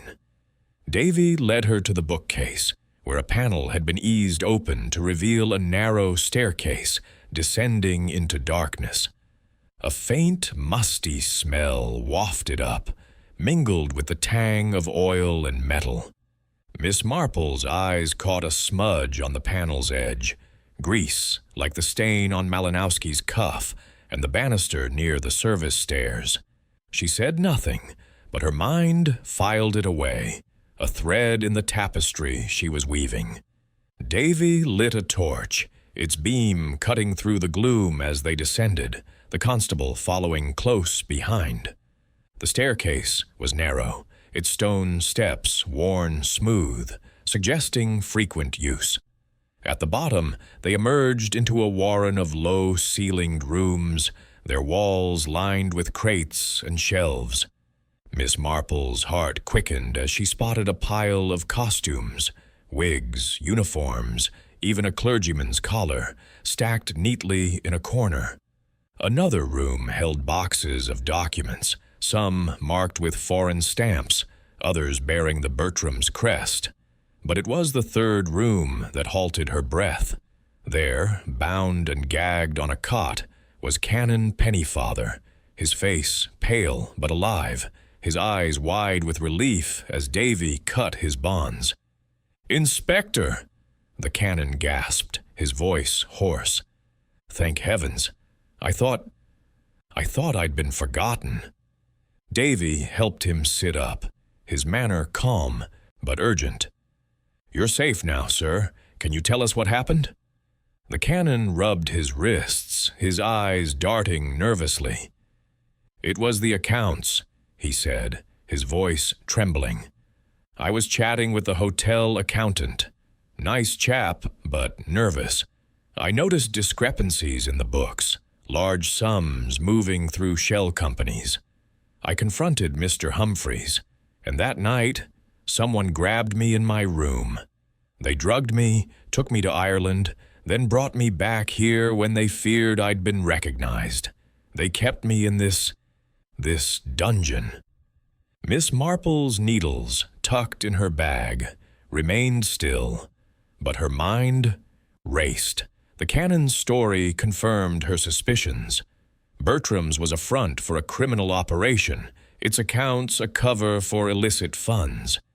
In St. Mary Mead, a grocer's ledger had once revealed a theft.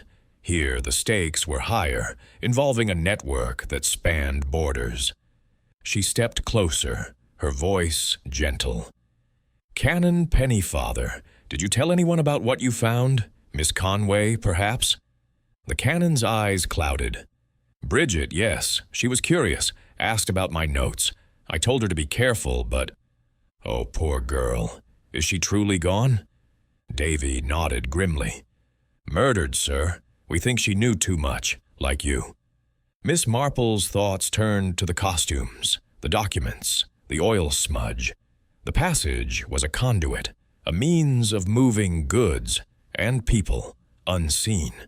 She recalled the clatter near the service lift, the scratch on the basement door. "Inspector," she said softly, "these rooms suggest a larger operation. The costumes, the papers, they're tools for deception, aren't they? Like a village play where everyone wears a mask." Davy's eyes met hers, a flicker of respect in them. "You're right, ma'am. We've found forged passports, shipping manifests. This isn't just a hotel. It's a hub for smuggling, maybe more. We're taking the canon to safety, but we need to move fast before the rest scatter." They escorted Canon Pennyfather upstairs, where a police van waited discreetly at the side entrance. Miss Marple lingered in the library, her eyes scanning the shelves. A book, slightly askew, caught her attention, a volume on European trade routes, its pages marked with notes in a hand not unlike Humphreys's. She tucked it under her arm, intending to show Davy later. As they left the library, she noticed a faint scent of cigarette smoke, the same as the trench-coated man's, lingering near the panel. Another thread, she thought, tying the stranger to the passage. Back in the lounge, the atmosphere was taut, the guests' whispers now edged with panic. Lady Selina Hazy cornered Miss Marple, her lorgnette glinting with excitement. Jane, they're saying the cannon's been found. Alive, thank goodness. But what a scandal. I told you this place was all wrong. I saw that scar-faced man again, you know, near the service stairs this morning, carrying a bag. Looked heavy, too. Miss Marple's needles clicked softly, her mind seizing on the detail. The scar-faced man, absent from Malinowski's group, was a key player, she suspected, perhaps the trench-coated figure. "A bag, you say?" she murmured. "How curious. In my village, heavy bags often meant someone was moving something they shouldn't." Lady Selina nodded eagerly. "Exactly. And Bess Sedgwick, she was on the telephone again, talking about cleaning up before the police got too close. I heard her in the corridor last night, bold as brass." Miss Marple's thoughts raced. Bess's involvement was becoming clearer, her late-night drives and cryptic arguments pointing to a role in the syndicate. She excused herself and sought out Inspector Davy, who was overseeing the cannon's transfer to a safe house. "Inspector," she said, her voice low. "Lady Selina mentioned a man with a scar carrying a heavy bag, and Miss Sedgwick, she's been talking about cleaning up. I fear they're planning to move something, or someone, soon." Davy's eyes narrowed. "Good catch, ma'am. We've got eyes on Malinowski and his lot, but Sedgwick's slippery, and that scar-faced chap matches a description we have from the jewel heist. We'll check the basement again, see what they're shifting." Miss Marple nodded, her mind turning to the book she had found. She handed it to Davy, pointing out the marked pages. "These notes, Inspector, they mention shipping routes, dates. It's not unlike a ledger I once saw in St. Mary Mead, used to track stolen goods. I think the hotel's accounts are a front, and this passage is how they move their merchandise." Davy flipped through the book, his expression grim. "You're a wonder, Miss Marple. This ties to the manifests we found. We're closing in, but we need to catch them in the act." That evening, the hotel's routine continued, but Miss Marple sensed a shift. The staff's movements were quicker, their smiles tighter. She dined alone, her table offering a view of the entrance, where Bess Sedgwick entered, her face set in a hard line, a briefcase in hand. She exchanged a glance with Mr. Humphreys, who nodded almost imperceptibly before disappearing into his office. Miss Marple's heart quickened. The syndicate was moving. She was certain, spurred by the cannon's rescue and the police's tightening net. After dinner, she took a turn through the corridors, her steps slow to avoid notice. Near the service stairs, she paused, her ears catching a faint murmur from below. A voice, sharp and commanding, followed by the clink of metal. She recalled the heavy bag Lady Selina had mentioned, the oil smudge, the costumes in the passage. The syndicate was preparing to flee, she suspected, taking their secrets with them. Returning to her room, she sat by the window, her knitting untouched.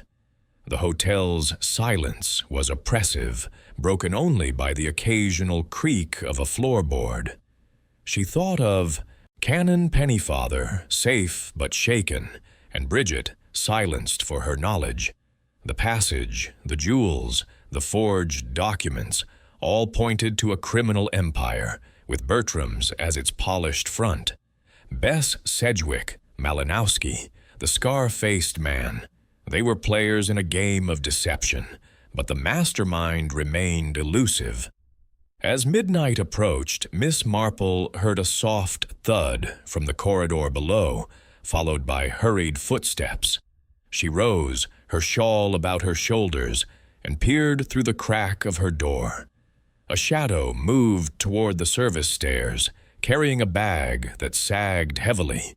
She couldn't see the face, but the scent of cigarette smoke lingered, unmistakable. The truth was close, she knew, hidden in the passage's depths, waiting for her to pull the final thread. Chapter 9. Betrayals Revealed. The dining room of Bertram's hotel, bathed in the soft glow of morning light, maintained its air of Edwardian decorum, but to Miss Jane Marple, seated at her usual window table, it was a stage on the brink of collapse. The discovery of Canon Pennyfather in the hidden passage, the stolen jewels in Malinowski's car, the forged documents, and the mounting evidence of a criminal syndicate had stripped the hotel's polished facade to reveal a machinery of deceit. The staff moved with their customary precision, serving tea and scones as if murder and kidnapping were mere inconveniences, but their eyes betrayed a flicker of strain, a sign that the net was tightening. Miss Marple's knitting lay untouched in her bag, her mind weaving the threads of the past days into a pattern that was nearly complete. The breakfast crowd was sparse, the guests subdued by the weight of recent events. Elvira Blake was absent, her usual seat empty, and Miss Marple wondered if the girl's fear had driven her to seclusion.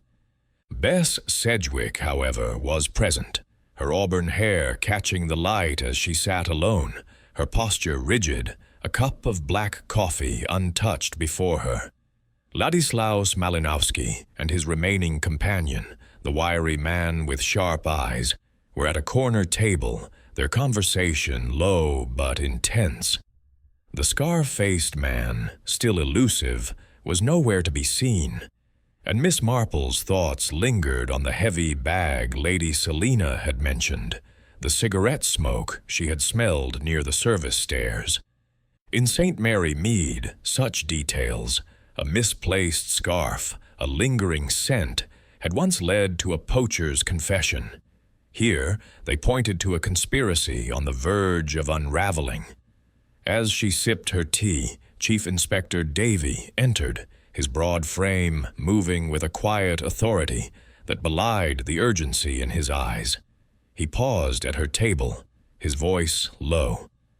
"Miss Marple, we're holding a final meeting this morning. Key players, to tie up loose ends. Your presence would be invaluable. You've a knack for cutting through the fog." Miss Marple inclined her head, her expression one of gentle surprise. "Oh, Inspector, I'm just an old woman who notices things, but I'll come if you think it helpful." Her tone was deferential, but her pulse quickened with anticipation. A final confrontation, she knew, would test the alibis and lies she had observed, like a village fete where the truth slipped out in a moment of carelessness. The meeting was convened in the same private parlor as before, its oak-paneled walls and faded tapestries lending a somber air. Inspector Davy stood at the head of the table, flanked by his sergeant, whose notebook was already open. The summoned guests were a tense assembly. Bess Sedgwick, her face a mask of defiance, Ladislaus Malinowski, his charm frayed by suspicion, Elvira Blake, pale and trembling, her eyes avoiding her guardians, and Mr. Humphreys, the manager, whose sleek composure was beginning to crack, his fingers twitching at his cufflinks. Miss Marple took her usual corner seat, her knitting bag at her side, her presence as unremarkable as a shadow. Davy began with a measured tone, his eyes sweeping the room. "We've made progress," he said, his voice steady. "Canon Pennyfather is safe, found in a hidden passage below this hotel. He confirms he was abducted after discovering financial irregularities, large sums moving through shell companies. Bridget Conway, we believe, was killed to silence her knowledge of the same. This hotel is no mere lodging. It's a front for a criminal syndicate, dealing in stolen goods and forged documents.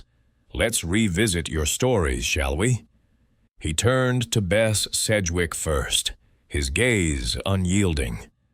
"Miss Sedgwick, your late-night drive to King's Cross on the night of the murder.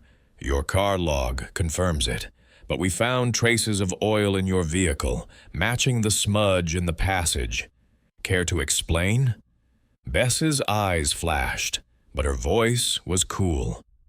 "I told you, Inspector, it was a personal errand. I gave a friend a lift. As for oil, cars get dirty. You're grasping at straws." Davy's lips twitched. "Your friend, perhaps, was moving stolen jewels? We've linked your car to a garage where we found evidence tied to the Mayfair heist, and your fingerprints were on the pistol used to kill Miss Conway." A gasp escaped Elvira, her hands clutching the table. Bess's face hardened, but she remained silent, her eyes fixed on Davy. Miss Marple's needles, though still in her bag, seemed to click in her mind, marking the moment. Fingerprints were a damning thread, but in St. Mary Mead, she had once seen a man framed with a planted glove. Here, she wondered if Bess was the mastermind or a pawn. Davy turned to Malinowski, whose smile was strained. "Mr. Malinowski, your alibi's crumbling. A mechanic saw you at the garage that night, not your friend. And the Bertram's key fob, found among your tools, ties you to the passage. Care to revise your story?" Malinowski leaned back, his fingers drumming lightly. "I've nothing to revise, Inspector. I lent my car, as I said. The key fob could belong to anyone. You're building a case on sand." Miss Marple's eyes narrowed slightly, noting the sweat on his brow, a detail as telling as a villager's nervous laugh. Malinowski's charm was a mask, but it was slipping, like a curtain caught in a breeze. Davy moved to Elvira, his tone gentler. "Miss Blake, you said Bridget was worried about the accounts. Did she tell you anything specific? Anything that might point to who silenced her?" Elvira's voice was barely audible, her eyes darting to Bess. She said there were names in the books, companies that didn't exist. She thought Canon Pennyfather knew what to do, but he was gone. I told her to stop, but she wouldn't listen. Her voice broke, and she looked down, tears spilling. Miss Marple's heart ached for the girl, but her mind seized on the detail. The accounts, the passage, the syndicate. It was all connected, and Elvira's fear suggested she knew more than she admitted. In St. Mary Mead, a frightened maid had once revealed a theft by confessing to a vicar. Here, Elvira's silence was a shield. But for whom? Davy turned to Humphreys, whose composure was fraying, his hands clasped tightly. "Mr. Humphreys, Canon Pennyfather confronted you about the accounts. You claimed it was a misunderstanding, but we've traced the shell companies to a consortium that owns this hotel. Care to enlighten us?" Humphreys's smile was thin, his voice strained. "Inspector, I'm a manager, not an accountant. I reported the canon's concerns to my superiors. As for Miss Conway's death, I was in my office all evening, as the staff can confirm." Davy's eyes hardened. "Your office overlooks the service stairs, where a witness saw a man with a scar carrying a heavy bag, and we found your handwriting in a book of shipping routes matching the manifests in the passage. You're in deep, Mr. Humphreys." The room tensed, and Miss Marple's mind raced. The book, the passage, the oil smudge, all pointed to Humphreys as a key player, but his role was unclear. Was he the mastermind or a cog in the machine? She cleared her throat, her voice soft but clear. "Inspector, if I may." The pistol in Miss Conway's hand. It was a clumsy frame, wasn't it? A right-handed girl with a gun in her left hand, and Miss Sedgwick's fingerprints. It's almost too obvious, like a village prank meant to mislead. Davy's eyes met hers, a flicker of amusement in them. "Go on, Miss Marple." She hesitated, as if reluctant to overstep. "In my village, we once had a theft blamed on a maid, but the real culprit planted her scarf to divert suspicion. Here, the fingerprints suggest someone wanted Miss Sedgwick blamed, but the passage, the jewels, the accounts, they point to a larger scheme, one that needed Canon Pennyfather and Miss Conway silenced." Bess Sedgwick's voice cut through the room, sharp and commanding. "Enough, Inspector. I'll talk." She stood, her face pale but resolute. "I'm part of the syndicate, yes. I've been running operations for years. Jewels, art, money laundering. Bertram's is our hub, a perfect cover. But I didn't kill Bridget. She was onto us, yes, but I tried to protect her for Elvira's sake." Elvira gasped, her hands covering her mouth. "Bess, no. You promised." Bess's eyes softened, but her voice was firm. "I'm sorry, darling. I kept you out of it, but Bridget was too curious. Someone else pulled the trigger. I swear it wasn't me." Davy's pen scratched furiously. "Who then? And where's the Canon's abductor?" Bess hesitated, her eyes flicking to Humphreys. "Ask him. He's deeper in than he lets on. The orders came through him." Humphreys's face drained of color, his hands trembling. "That's a lie. I'm just a manager, following instructions from the consortium. I didn't—" Malinowski interrupted, his voice cold. "Enough, Humphreys. I'll talk." He leaned forward, his charm gone, his eyes hard.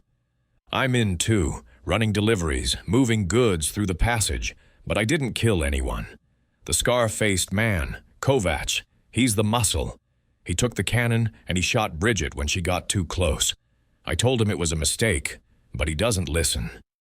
Miss Marple's needles, had they been in her hands, would have stilled. Kovach, the scar-faced man, the trench-coated figure, was the missing piece. In St. Mary Mead, a hired hand had once been the key to a robbery. Here, Kovach was the syndicate's enforcer, tying the threads together. Davy's voice was sharp. "Where's Kovach now?" Malinowski shrugged, his eyes avoiding Davy's. "Gone to ground, I'd wager. He's slippery, uses the passage to move unseen.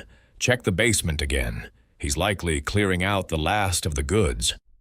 Davy signaled his sergeant, who hurried out to organize a search.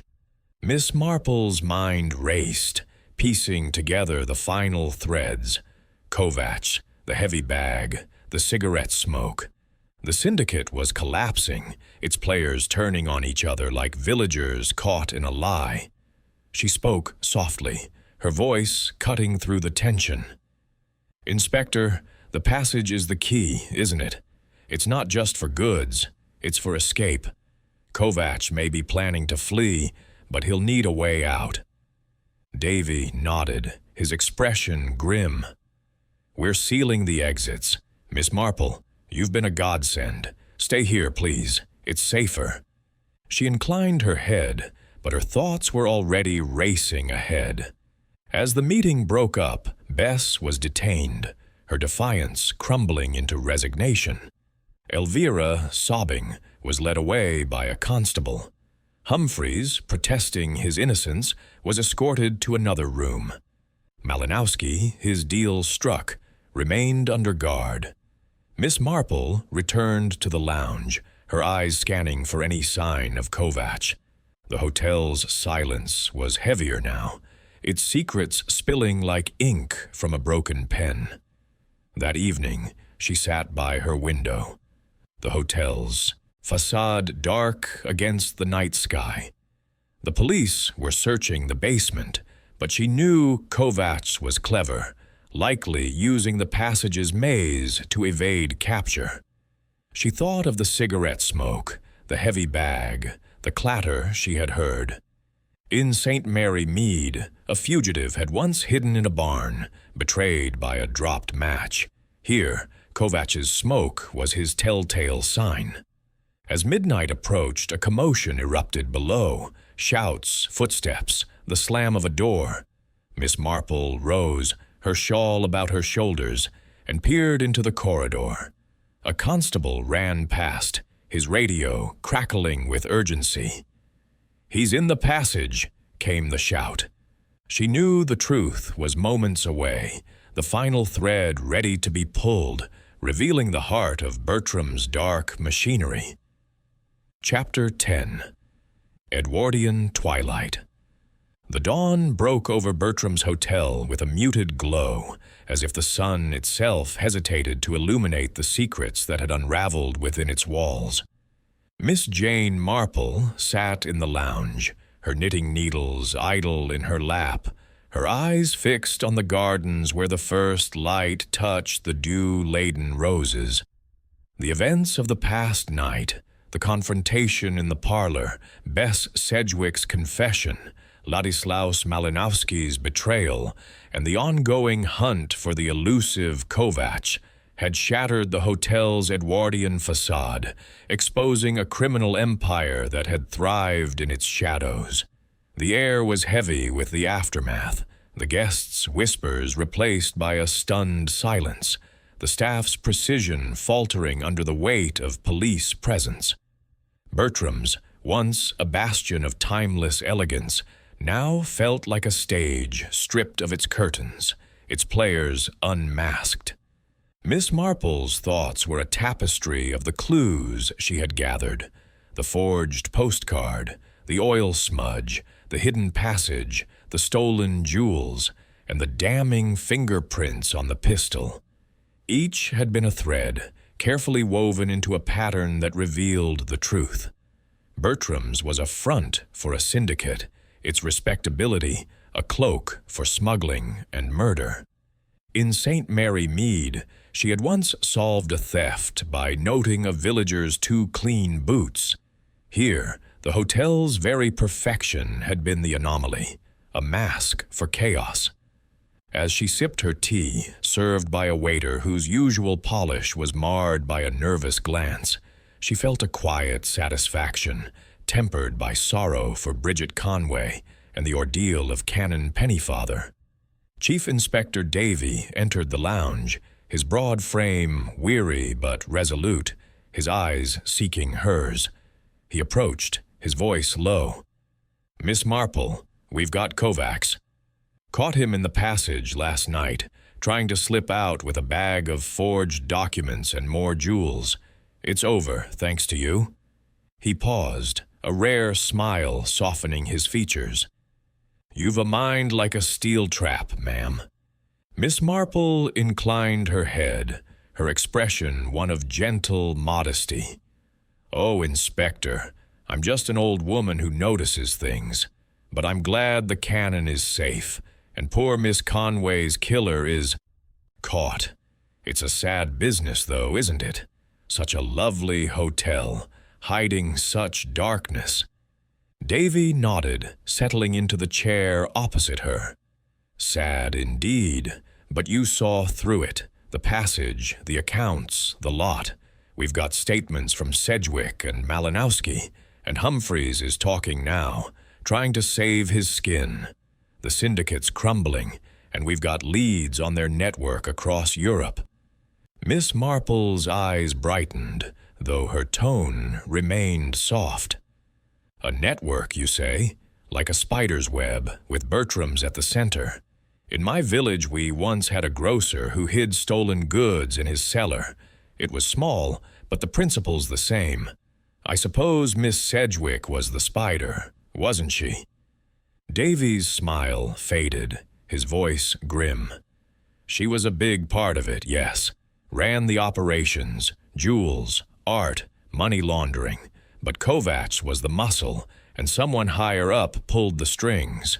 We're still digging, but Sedgwick's confession points to a consortium of investors, using hotels like this as fronts. Humphreys was their man on the ground, keeping the books clean, and the passage active. Miss Marple nodded, her thoughts drifting to Bess. Sedgwick's defiant confession, her attempt to shield Elvira. And Miss Blake? She's a young girl caught in a terrible web. I hope she's safe now. Davy's expression softened. She's clear, ma'am. Knew nothing of the syndicate, though she suspected Bess was into something shady. She's shaken, but her inheritance is secure. We're arranging for her to stay with a relative until this blows over. Miss Marple's heart eased, though her mind lingered on Elvira's pale face, her fear a mirror of the village girls she had known, caught in dramas not of their making. She sipped her tea, her eyes scanning the lounge. The guests were few now, many having left in the wake of the scandal, their trust in Bertram's shattered. Lady Selina Hazy, one of the few remaining, bustled over, her lorgnette glinting with a mix of indignation and glee. "Jane, my dear, it's all too dreadful," she exclaimed, settling into a chair. "Police everywhere, and that dreadful Kovacs caught like a rat in a trap. I knew this place was off. Those racing types, that Sedgwick woman. I told you, didn't I? And to think, poor Canon Pennyfather locked away in that passage." Her voice was a blend of horror and satisfaction, as if the unraveling of the mystery were a personal triumph. Miss Marple smiled faintly, her needles resuming their rhythm.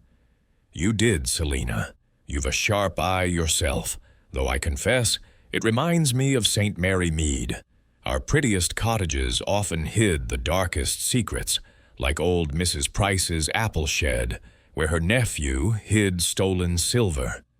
Lady Selina's eyes widened. "Stolen silver? Well, this is worse. Murder and smuggling. But you saw it coming, Jane. I heard the inspector praising you. What tipped you off?" Miss Marple's needles paused, her voice soft. "Oh, just small things. The hotel was too perfect, you see, like a painting with no flaws. And then the oil smudge, the forged postcard, Miss Conway's letter. They were like dropped stitches in a scarf, easy to miss unless you're looking." Lady Selina leaned closer, her voice a whisper. "And Bess Sedgwick? I heard she confessed, but they say she didn't pull the trigger. Who do you think did it?" Miss Marple's eyes twinkled, though her tone remained mild. "Kovacs, I believe, as Mr. Malinowski said. He was the enforcer, silencing those who got too close. But the real crime was the syndicate itself, using Bertram's as a stage. It's sad, isn't it? How greed can tarnish such a lovely place." Lady Selina nodded, her lorgnette twirling. "Sad indeed. I shan't stay another night. Too many ghosts now. Where will you go, Jane?" Miss Marple smiled, her thoughts turning to home. "Back to St. Mary Mead, I think. My niece's gift was kind, but I prefer my own fireside. There's always something to notice there, too." As Lady Selina bustled off, Miss Marple rose, her packing nearly complete. She took a final turn through the hotel's corridors, her steps slow, her eyes lingering on the brass sconces and oak paneling. The library, now sealed, was silent, its secrets laid bare. The service stairs, where she had seen the oil smudge, were quiet, the basement door locked. The hotel felt hollow, its heart exposed, its elegance a faded memory. She paused at the reception desk where Henry, the head porter, was sorting mail with a weary air. "A sad end to your stay, ma'am," he said, his military bearing softened by fatigue. "We're closing for a bit. Repairs, they say, but it won't be the same." Miss Marple nodded, her voice gentle. "No, it won't. But places like this have a way of enduring, don't they? Like my village church, standing through storms. Thank you, Henry, for your kindness." He tipped his cap, a faint smile breaking through. "Safe travels, ma'am. You've a sharp eye. Helped us all, I reckon." She made her way to the lobby, where a taxi waited to take her to the station. Canon Pennyfather, recovered but frail, had sent a note of thanks, promising to visit St. Mary Mead when he was stronger. Elvira, under the care of a kindly aunt, had left a message of gratitude, her words tinged with relief. Bess Sedgwick and Malinowski were in custody, their fates uncertain, while Kovacs faced charges for murder and kidnapping. The syndicate's network was unraveling, its threads traced to other hotels, other cities, by Davy's relentless team. As the taxi pulled away, Miss Marple looked back at Bertram's, its stone façade catching the morning light. It was beautiful still, despite its scars, a relic of a world that valued grace over truth. She thought of St. Mary Mead, where the vicar's wife hid her gambling debts, where the butcher's son smuggled cigarettes, where secrets were, small but no less human. Bertram's was grander, its crimes darker, but the principle was the same. Truth, like a dropped stitch, always surfaced if you looked closely. At the station, she boarded her train, her knitting bag at her side. The countryside rolled past, a patchwork of fields and villages, each with its own stories. She smiled faintly, her mind already turning to her garden, her neighbors, the quiet dramas of home. Justice, she thought, was like knitting, patient, precise, a matter of untangling knots one by one. As the train carried her toward St. Mary Mead, she felt content, knowing she had unraveled Bertram's darkest knot, leaving its twilight to fade into memory.